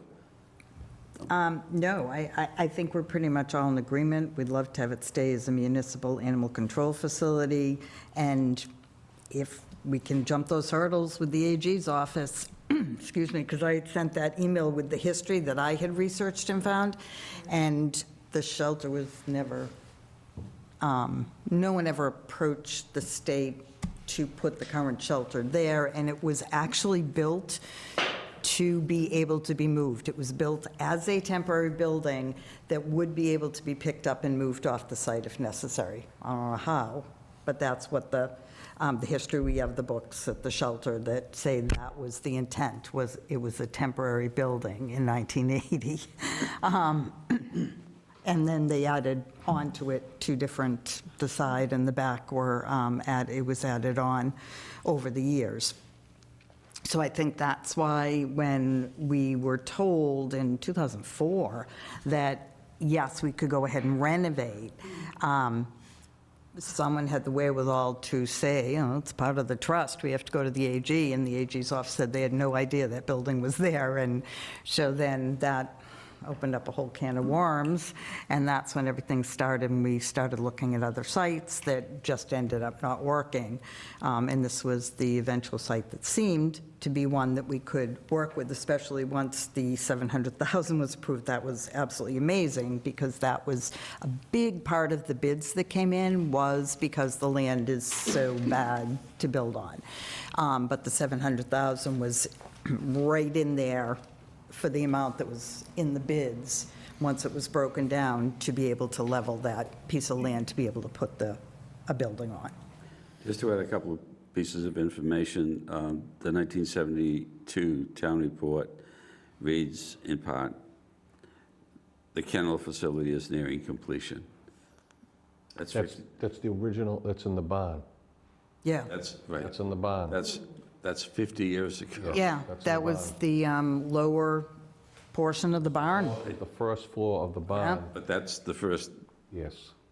Because the, citation, other than, yeah, the leash law came into effect in 1972, and that's what actually, brought this about. 1968. All right. was Well, on the- Milton had a leash law on the books in I was 72. on the committee, and the very last words of the report that we produced was, "A pound will be unnecessary." Now, the reason why that wording was there in 1968 was because we didn't have enough information. We needed the leash law to Yeah, be in everything was place new. Yep. for a couple of years in order to have the information needed to determine whether or not a then dog pound would be needed. Yeah. That's part of the reason for the elapsed time. Yeah. Two other observations. One goes back many, many years where scouring that site, there was on the town farm an animal pound. It wasn't for dogs. And I know the condition of the facility that you're in right now. Nancy helped our younger daughter obtain a very marvelous cat that used to love to play the piano keyboards at 2 in the morning. If anybody You're welcome. forgot to put that. But it housed cows, Yes. pigs, Yes. Yeah. goats, sheep that went Yeah. astray in the town. They Yeah. were all brought up, and they were put in that sort of semicircular stone enclosure. And when the discussions later on about the need to move beyond the basement were brought back to a couple of members of the dog leash law committee by Mr. Cronin, it was in the context of needing to find an alternative site, a location in the town. So what we're talking about here tonight has a very long history. We could go back 50 years and the same type of a discussion would be Yeah. taking place. That's one of the reasons why earlier in the meeting I was hoping that we could use this as a springboard for making a decision and getting something underway, whichever direction the select board believes it should go in. We have two hands up here, and then if we could go to Tim as well. Mike, would that be okay with you? Sure, To you? sure. I don't know who was first, Susan? Indeed. Okay. I'll go. So I love that this discussion about keeping it where it is happening. That's probably the most important thing, I think, in terms of getting this done. I also think that you can hedge both bets against the middle. If you've got an RFP going out next week and it's going to be March until the bids come in, a lot of work can be done between now and then without spending a dime to assess both sides of this equation. The second thing is that without question, Nancy and her team do God's work, and they do it under unbearable conditions. One of the things that she talked about, though, is they're all older. There are few of them, and they work nights, weekends, 7 days a week. I would question where the succession is here. What is the sustainability for the MAL, for the process moving forward? I think that and that's the other part of this proposal, is to say, essentially divide it down the middle. Yes, hire an administrator, a full-time, capable administrator who manages the project, does the fundraising, keeps the budget, makes the projections, works with the town, and then the animal control officer and her volunteers still do all of that work. However, an actual healthy 501c3 starts getting built that will in fact draw in high-level donors and people in the town, because that will be that person's focus where Nancy is now in the position where she has to do it all. And I would argue that's not sustainable for anyone. And I think the town really needs to think about the succession and the sustainability of this, regardless of whether or not there's a new shelter. So I am very thrilled about the conversation, that's where we started, was keep it there. Thank you, The final Mindy. thing I'll say is there's an idea that I've read actually in a couple of different states. The notion of low-cost housing for seniors behind the animal shelter could actually be a really great symbiotic relationship with older people who are looking to get engaged and relationships with animals, and there actually could be some peace there. Anyway, thank you very much. Thank you. Susan, did you want to close? Yeah, I guess I just, and I'm not sure that, well, I wanted to address the issue of the fact that this land has to be used to benefit the poor, because that's another thing that I think Mindy and I heard right off the bat was, no, we can't even consider this because of the will. And I think first, we were told that someone had spoken to someone in the AG's office and been told, oh no, you can't do it. And when I asked, and this is a year ago, and I was just sitting in on meetings trying to figure out what was going on, and I asked, who had that conversation and with whom, and where's the record of that conversation? And nobody has been able to answer that. So whether or not there was a conversation, there's no record of it. And I think that it's moot at this point because of the Pulte deal, right? I mean, here, if we have the shelter in the same location on the trustees' land, we're not changing the use at all. And we're not disposing of the land because this would be leased from the trustees. It's not a land disposition, the Pulte project was. And the money that would be paid to the trustees as rent for this building would go to benefit the poor. I think it's a much nicer scenario than building mansions for rich people and giving them the land.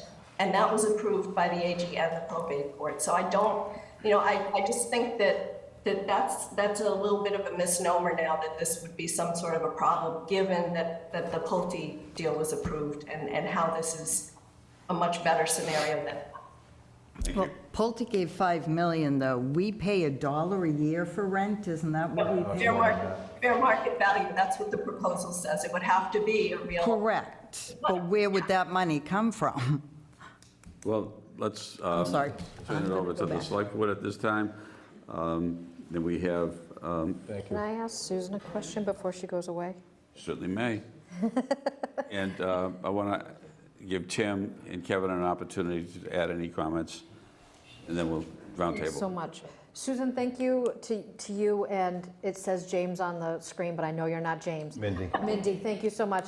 Thank you guys for bringing this forward. I had a couple quick questions. Susan, you just mentioned that the money that they would be collecting from the town will go to the poor. I'm curious in all of this proposal where the actual business proposal is of this for the 501c3. There's no calculation of actually how the money will come in to pay for the lights, to pay for the water, to pay for the ED. And I understand that we're hopeful that there's lots of big pockets around. Yes, people love their animals more than they love their kids sometimes. As I used to work for the MSPCC, not the MSPCA, I can tell you that that's a fact. But I'm just curious that this is an interesting proposal. I'm just not sold on how this would happen without the town actually being involved in it. So do you have any insight on that? So I'm going to jump in, Susan, sorry. The town would be involved. The town would be leasing a large chunk of the building. For how And again, much? this isn't a business Work it proposal out the lease. because it didn't really get anywhere. And so there wasn't any reason to flesh the whole thing out. It's also very difficult to find a budget at the MAL, so it's very hard to sort of put numbers down. Right. But the notion, the umbrella of the project is that the town leases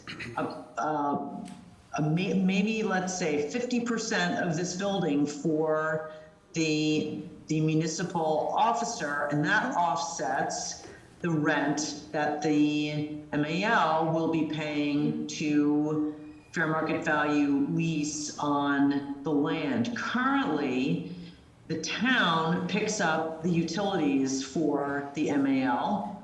Somebody stop me if I'm wrong, but I'm pretty sure that's You're right. correct. You're And the right. Copeland Foundation, pays a lot of the over and above. It's not just the 2.5 that's sitting there waiting to build this building. The Copeland Foundation is actively involved every year paying for some of the major expenses that the organization has. I've also seen a lot of the funding. There are a ton of donors, but in order to nurture donors, you have to do follow-up with them. There has to be somebody who is constantly building and feeding this group to keep them engaged and to do events. And God bless Nancy, though they just don't have time to do that. They've got their hands full. A salary for administrator could be raised like that. I've been raising money all my life. It's not a heavy lift. So if you want me to write a business proposal, I will. But it just seemed that this got shot down so fast that it wasn't worth upsetting the apple cart to bring those numbers to bear. Thank you. Thank you. One point, Mr. Chair, before you go any further. This request is only for an acre of the 4. It leaves over 3 acres still that could be used towards, as Susan said, some type of affordable project to go along with it. Thank you. Tim, Kevin, any points on which you would like to weigh in for us at this time?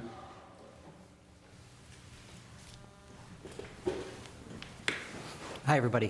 Tim Zawinski, Director of Planning and Community Development. Just to say, we actually have a meeting, Therese, tomorrow, right? Of the Shelter Committee, just to give a very brief update of where we are in this process.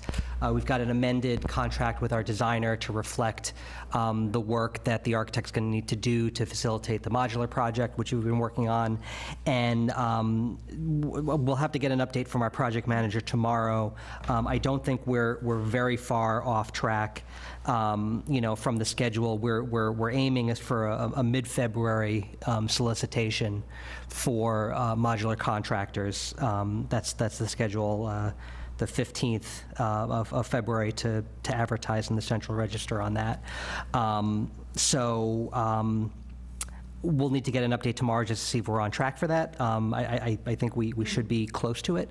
So, that's a process that, will last a few weeks, and then hopefully we can get, get someone to work on that in the springtime.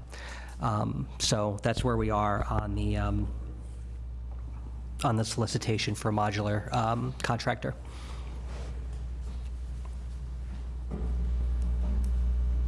Any questions of Tim? Kevin, anything that you wanted to? I don't have any general comments. I'm happy to answer any specific questions anyone might have. It's open to the table. Go ahead, Michael, you go first, or Roxanne. Azula said, had his hand up earlier. Thank you, Mr. Chair. So a few points. First, for what it's worth, this is not a new proposal. This came to us last March. It was reported to the full board, so the Governor Stoughton trustees knew about this last spring. The select board knew about this last spring. There were discussions of the animal shelter after the bid came in high. There were discussions at numerous meetings. So this isn't new. What the board decided to do was to advocate for $700,000 of town funding from free cash in order to deal with the site issue. That was advocated for in that past town meeting in order to facilitate this path to go down the road that we've been going down for a while. So this is not new.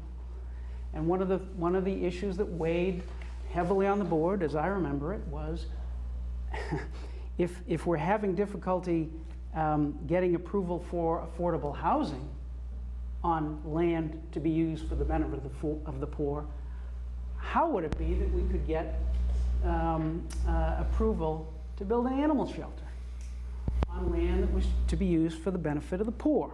And it would seem to me, I know that we've had discussions for a long time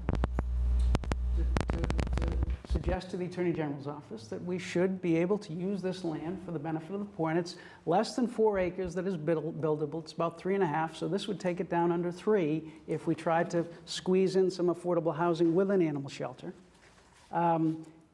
But I don't know how it would look if we went into the Attorney General's all of a sudden, well, yeah, we were talking about affordable housing, but now we want to put an animal shelter there.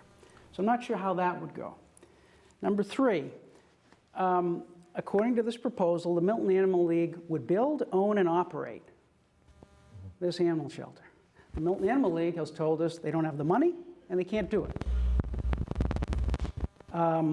So this would entail a major change of direction for the Governor Stoughton trustees and the Milton Select Board and the town, and that's okay. Changes of direction are fine. But I go back to the words of the Milton Animal League and our advisory committee that has been enveloped in this for years, and they tell us just 3 days ago that the Milton Animal League has spent close to $500,000 of its own money over the last 18 years to get where we are today, which is to get an RFP out for modular, to use that money that was appropriated by the town to get an animal shelter built, using the land that was selected in the process by the Select Board and the Milton Animal League and the Animal Shelter Advisory Committee.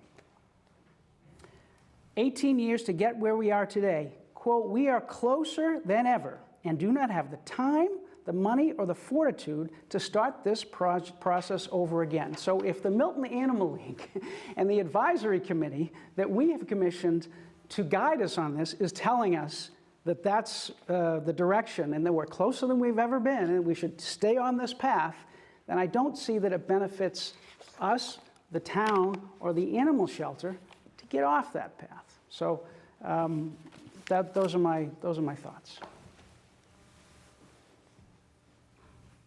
Any other members? Go ahead, Roxanne? Roxanne. Sure. So I have a couple of questions and a couple of comments. I do think the idea is a very interesting proposal, but I have a couple of comments first. As far as the site for the animal shelter, so if the animal shelter that exists today, say, had part of it that fell down or something, we could rebuild that, we could fix that, correct? We've done that twice already. Right, but this is my point, because we're talking about can we rebuild on that site? You already have an existing use for that building. If part of it, say, God forbid, you had a fire or you had something that happened to it, you could rebuild, I assume, exactly on that footprint, and then maybe if you wanted to go out more, you'd have to go to the AG. Question for Kevin on that one. The second thing is, I think that I appreciate all the work that's gone into this over 18 years, and I think that's very valid, and I do appreciate all that. I do think that it's wise to look at all options. There's nothing to say that, Tim can't go out and get these bids in and whatever, and they can still be doing what they're looking at. In the meantime, as they've told us, there's no cost to what they're doing. There's no cost to what they're doing, so I think there's nothing wrong with that. And I think that we have to be open-minded to all proposals. And, let's see what they come back with. You've got a lot of ledge over there, I assume, on that site, right, Tim? So we don't know what that'll cost either. I think we just have to be open-minded. I think that I'd like to see a cost-benefit analysis of these different proposals. And I also think that, again, can we build on this site? I think that's very important. And again, if something happened to the existing, building that's there now, I assume that we could fix it or we could build it. So I'm a little confused when we hear this. We definitely can't put anything there. So I'd like to find out more about that too. And I think we should be open-minded. Thank you. You're welcome. Mr. Wells.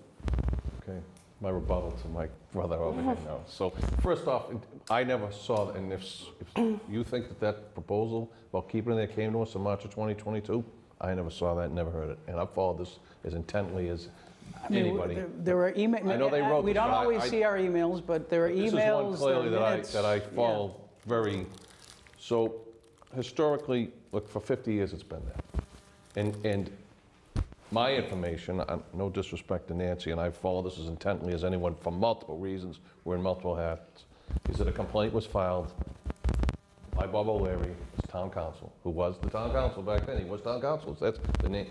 And John Cronin was the one, and the select board at the time put it together, which is how it was originally built there. So it has to be somewhere.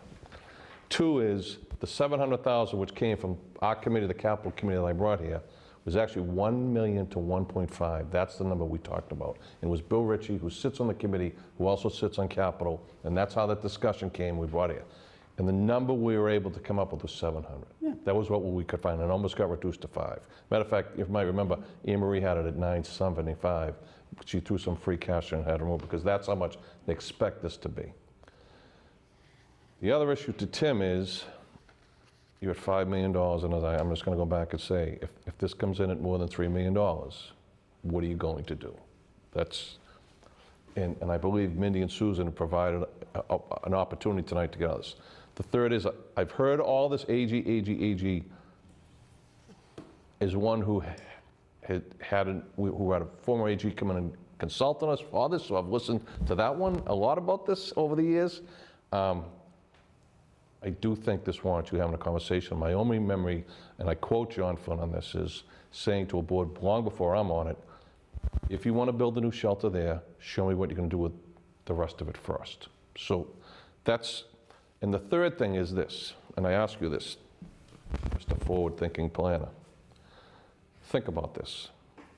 You and I both know the difficulties that will be putting anything of significance or affordable on that road in the location where there's no amenities, no bus, no transport.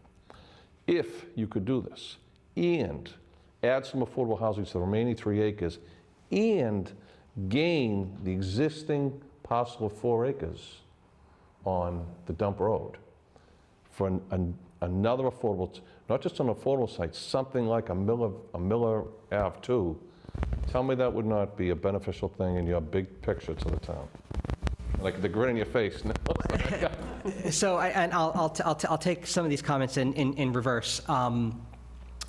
So the thing that I'll say is, well, generally speaking, I don't disagree with Roxanne or Richard about effectively kind of pursuing a parallel track here. There's been a lot of hard work, a lot of money, a lot of resources put behind the effort to build on the dump road site.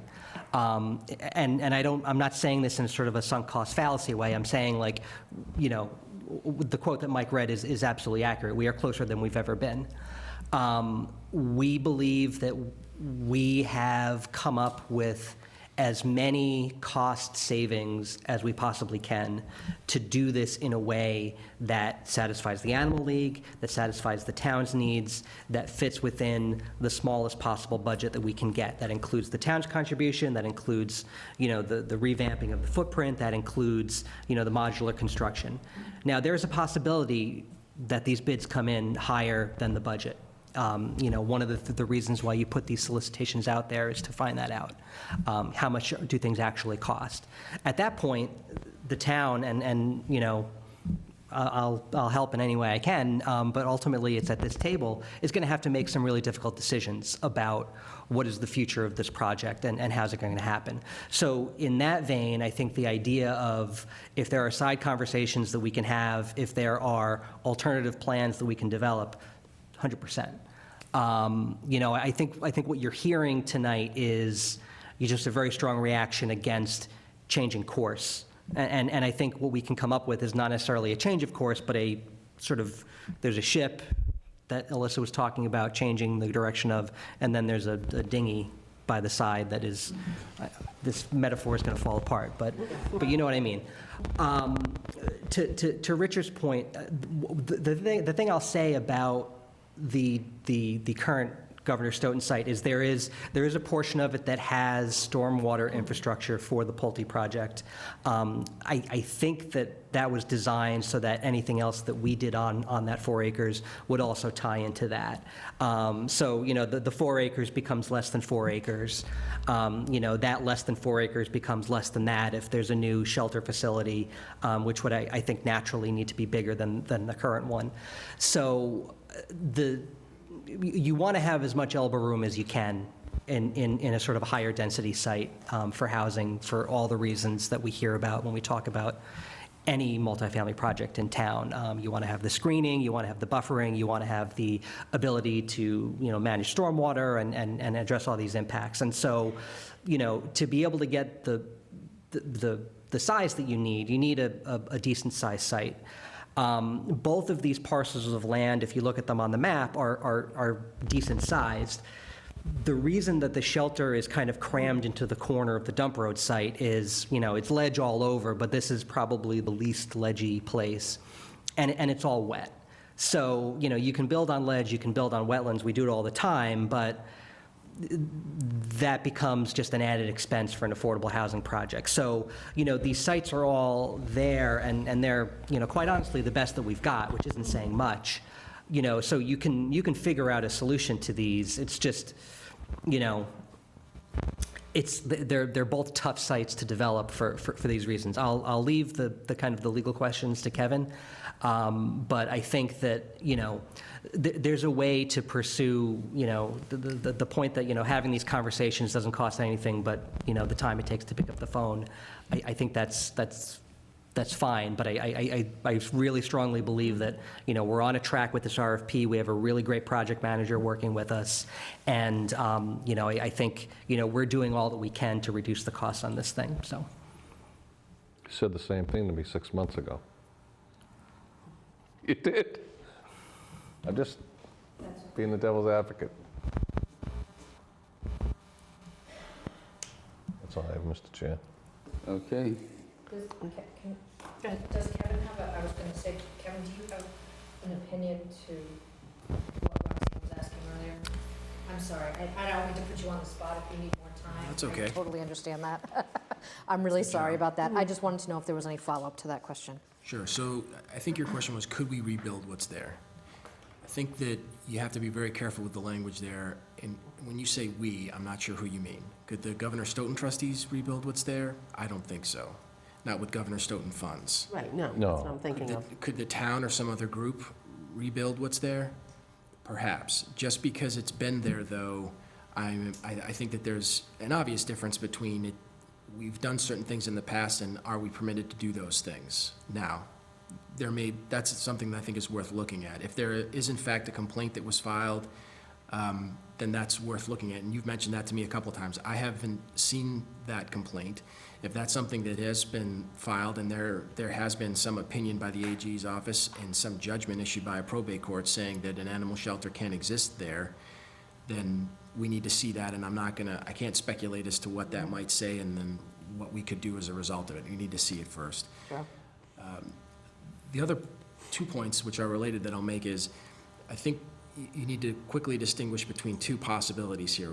I think one that's being discussed is that the Governor Stoughton trustees dispose of a half acre of its property, right, to I think she said, some 501c3. I think she said all lease, either one, either Okay. dispose of all lease, right. Either one, I think you would necessarily need to consider another cypre doctrine, another cypre action to get guidance from the court as to whether or not you can actually do that. If you're not going to do that, if you're not going to, if you're going to lease the property, and again, that's either for just selling it outright or leasing it, those two things you have to get some approval through the probate court for. If you're simply going to lease the property, I am concerned that you're going to run into the exact same procurement issues that we've discussed on this particular project a number of times, whereby a third non-municipal entity builds the shelter, and then in some fashion it's either leased back to or somehow incorporated back into the town. Now it seems to me what's being proposed is that it might stand apart from the town in perpetuity, and that the town in fact would actually be a subtenant at its property. I think that is a concern of mine from a procurement perspective that we need some guidance on from the Office of the Inspector General, who runs procurement. Because what we have looked at in the past is property that was owned by the town, but then a third party would build the project and then give it to the town. That is is clearly, according to some case law in Massachusetts, a violation of the procurement law. You can't subvert the procurement law by having a third party build it and then send it back. It seems to me like this is not that. This is slightly different than that, but it's certainly close enough that it would need to be looked at to confirm from the IG's office that they don't have a problem with that process. Those are my thoughts. Thank you. Can I ask one question? So I did want to ask our forward-thinking town planner, because I do think that he's very forward-thinking, and while you said it very flippantly, I was, oh, no, I wasn't being, we talk 5 times a week, he and I, so like, he's done an amazing job. he knows what I mean. When I met with him, one of the things that he showed me in his office was the original animal shelter drawing, or whatever that was, the rendering, and how you had worked here and worked on it and then left and then came back and it was still hanging over your head. And so I just wanted to first say thank you for all your work that you've done. I really appreciate it. And not to put you on the spot, but do you have an opinion about what would be in the best interest of our town for moving forward? Would it be to continue down the close path that we are, or to shift gears? For Rich and I are cool. I mean, we're fine. I'm always here to get you. No, I appreciate that. For the record, Tim knows that no one supports the employees of this town more than I do. That's One, the tone that you were saying it. Just 100%. So I mean, if you're asking my opinion, I think that, you know, I want to have it all, right? So we have a piece of land that is relatively developable at the Governor Stoughton site, that, you know, for a very long time has been, you know, considered as, well, you know, we hung on to this piece and we really need to sort of get our hands around the affordable housing issues that we have in town, and here's one of the, you know, probably the best opportunity we have to do that. You know, my office for, you know, quite some time has been looking at town-owned assets, you know, for a lot of purposes, affordable housing, the school project, all sorts of other projects.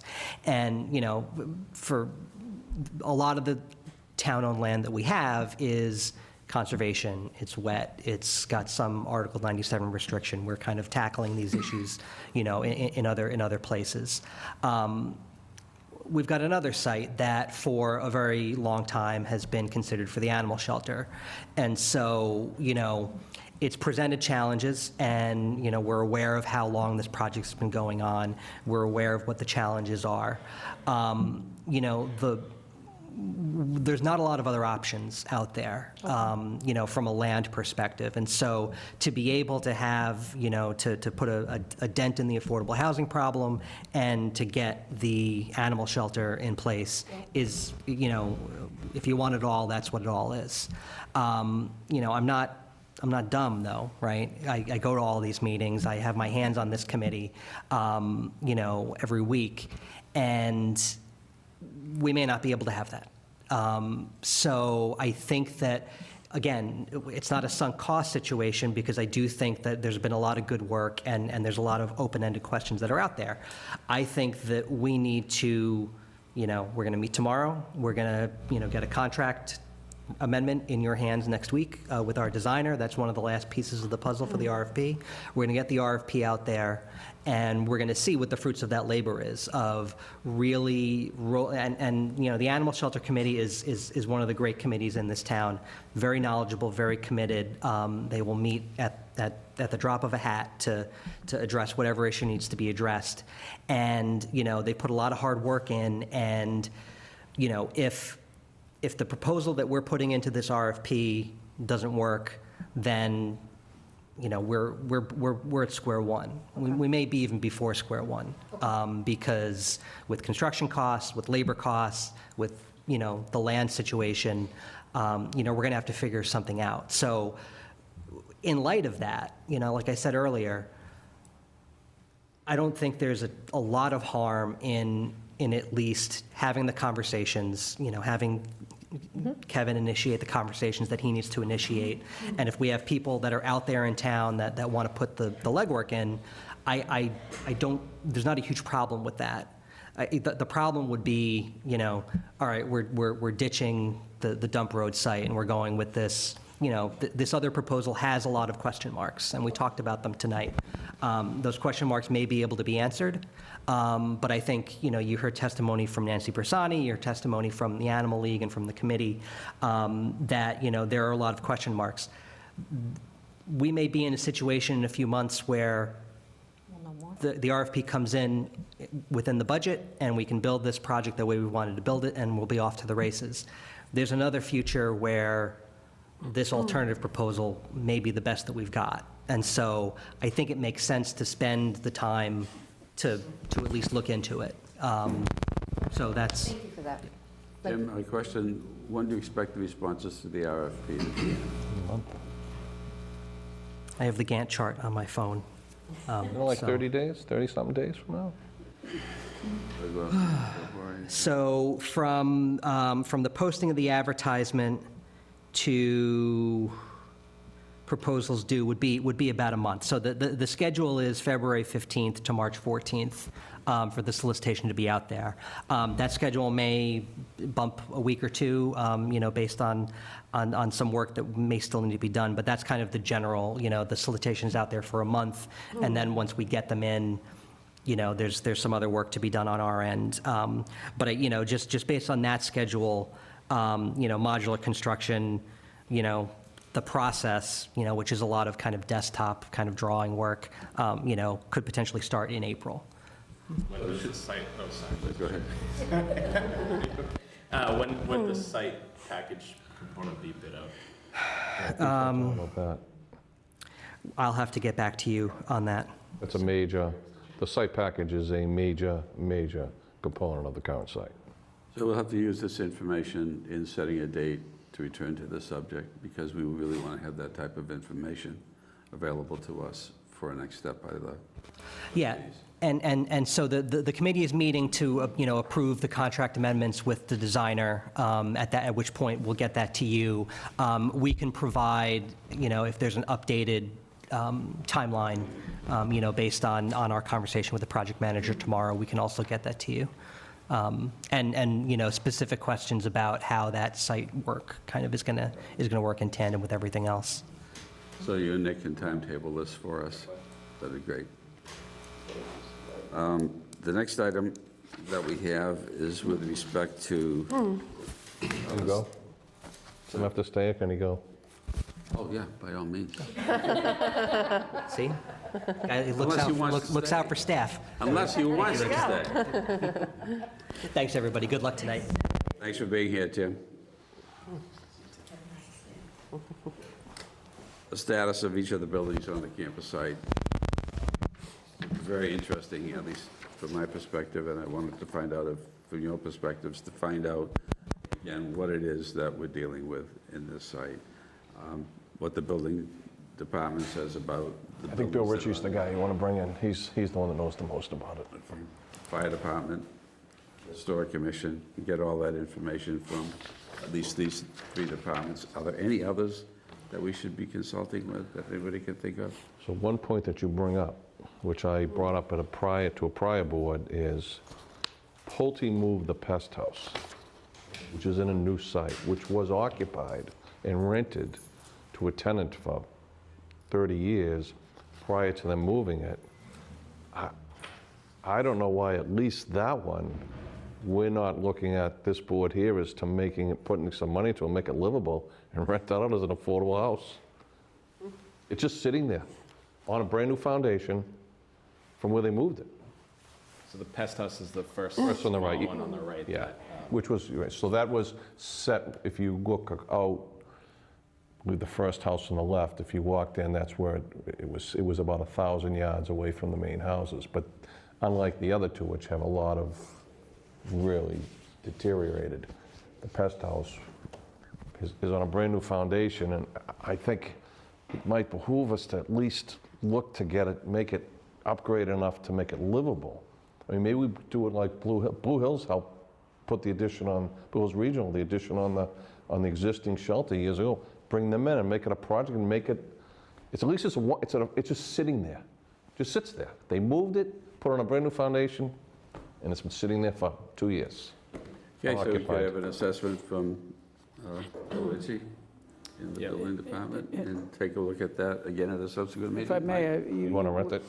yeah, I want to rent it. I think we should have the Affordable Housing Trust weigh in On that? on whether that would be a good place or a good way to spend Governor Stoughton funds, because we'd have to spend Governor Stoughton funds to do this renovation, whether that would be a useful measure Sitting from right next door to from the an affordable housing. Well, the one good thing about it, I don't even think you need them. The one, historically, all three were rented by this board for years.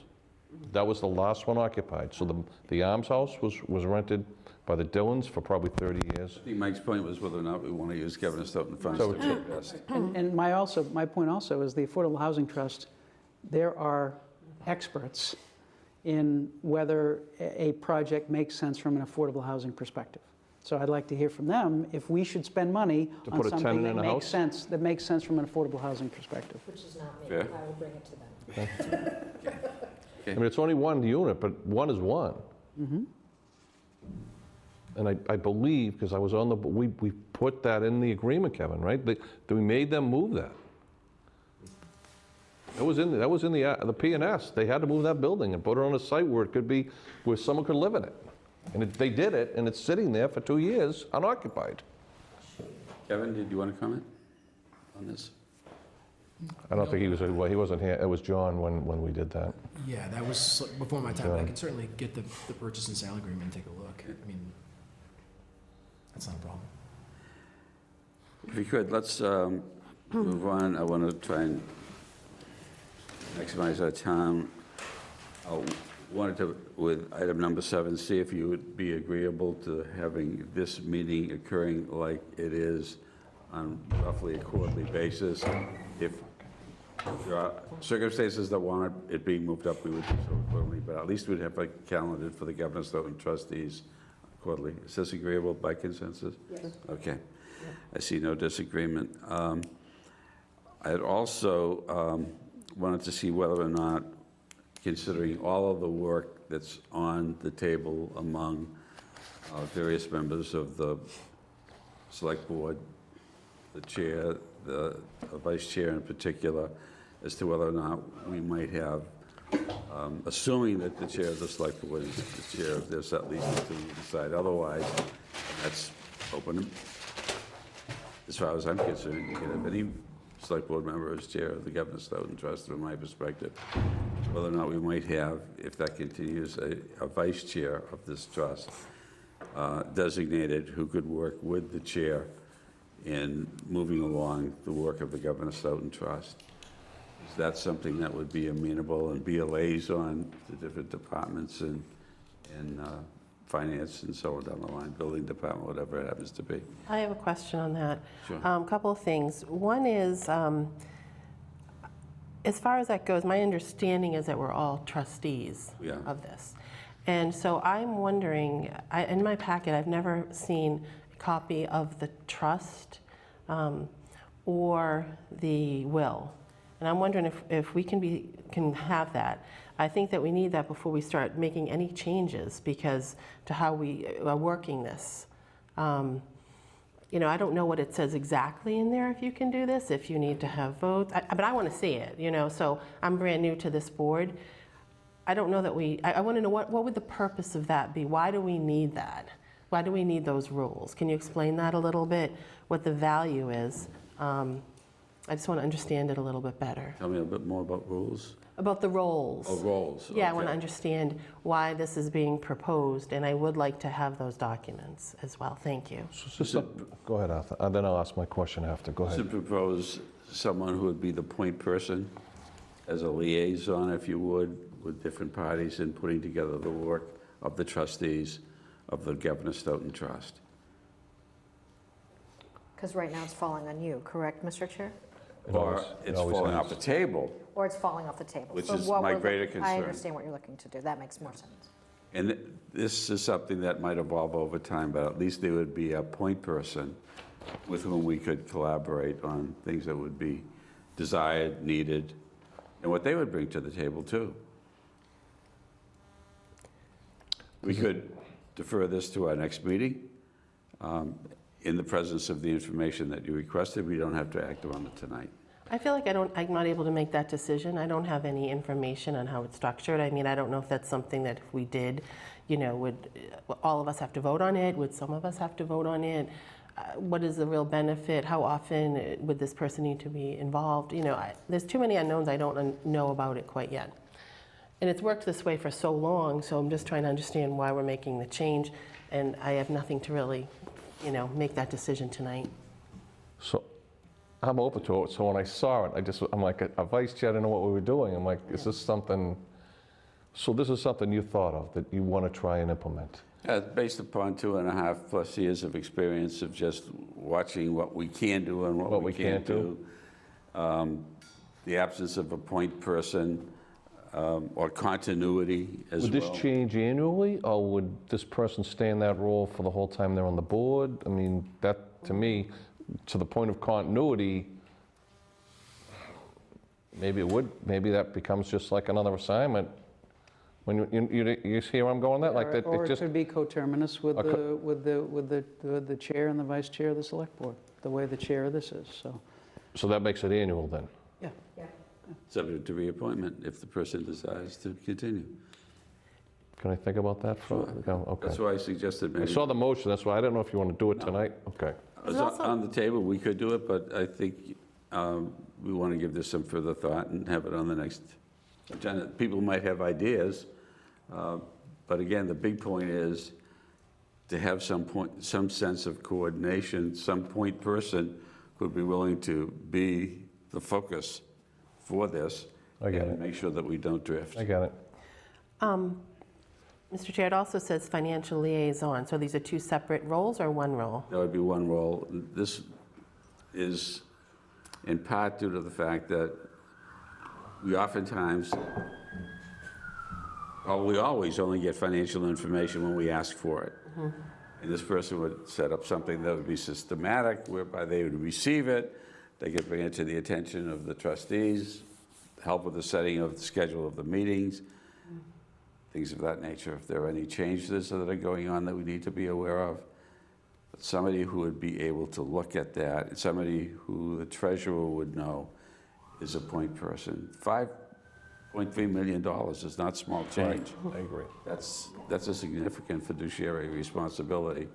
I've been a trustee and a chair of scholarship funds with a lot less money than that, and the diligence that's required is something that, quite frankly, we could adopt without having to maybe go to the extreme that some of the other funds use. But we could move ahead of where we are.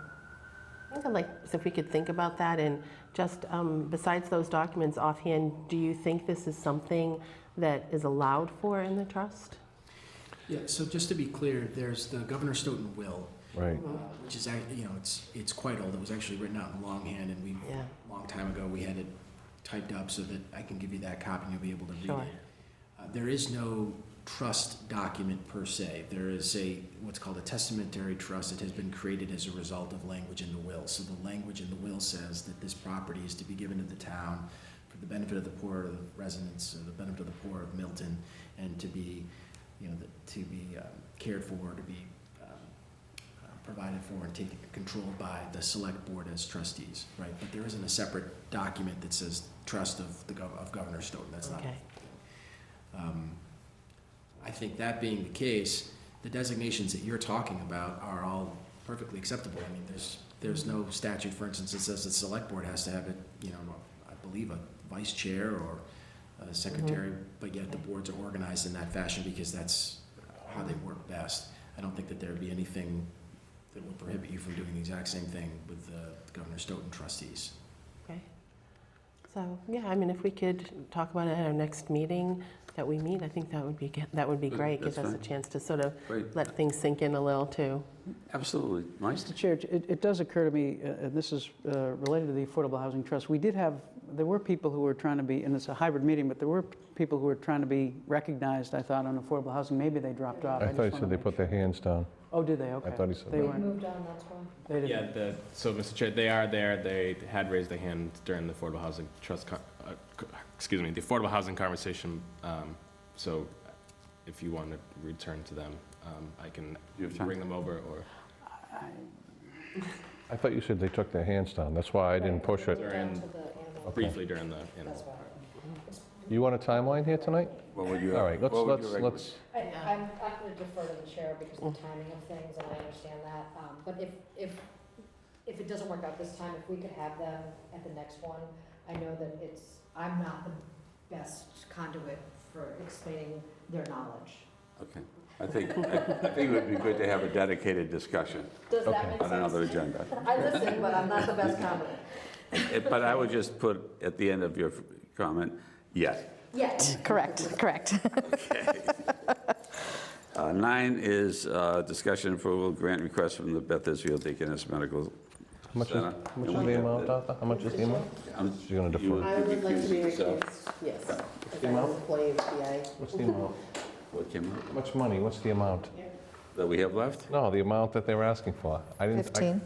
So they did submit a request for $15,000, which is similar to their past amounts, but the disbursements that the trust has made typically occurred in March. So because we received it, we did include it on the agenda, but if the trust is interested in seeing if the other typical groups that we have dispersed money to in the past are also seeking funds and consider them all together at a future meeting, we could work it that way. Who are we 'Cause I have- referring to? Who are you referring to? The food cupboard, we haven't heard from, we haven't reached out, we haven't communicated with on it, You mean so. you mean the Milton Food Pantry? Food pantry, excuse me, yes. That wasn't in your 120, that was just strictly. No, that was Milton residents. Strictly for the residents. They could also take a look at this first sentence here and probably change it and resend this. Does that make sense? Yeah, I'm happy to discuss this at a later date. You okay? You don't want to put a place mark or anything for this tonight? I have some thoughts I'm about, not I have some okay. thoughts about this. On this grant? Yeah. All right. Okay. How come you only asked Mike? You got it, right? Guys told me the story. And it would be good to see this in the presence of anything else that's out there. So it's not a standalone. I'm helping you out here, Mr. Chair. You're going to item 10. Will you please move? I'm going to move to approve the meeting minutes for March 23rd, 2022. Is there a second, please? Second. Thank you, Mr. Zulus. Any discussion? All in favor? Aye. Aye. Abstain. Opposed? Oh, so it's 1, 2, 3, we got it. So I'm going to make a motion to approve the meeting minutes for September 20th, 2022, and October 5th, 2022, and December 21st, 2022. I'll Second. second. Seconded, okay. Any discussion? All in favor? Aye. Aye. Opposed? No abstentions. Mr. Chair, I move to adjourn the Governor Stoughton trustee meeting. Second. I'm All in helping. favor? Aye. Okay. I'll second it, and then, We are calling to order the meeting of the Milton Select Board after a very ambitious and interesting discussion under the aegis of the Governor Stoughton trustees. So we have an update for our special town meeting, February 13 warrant.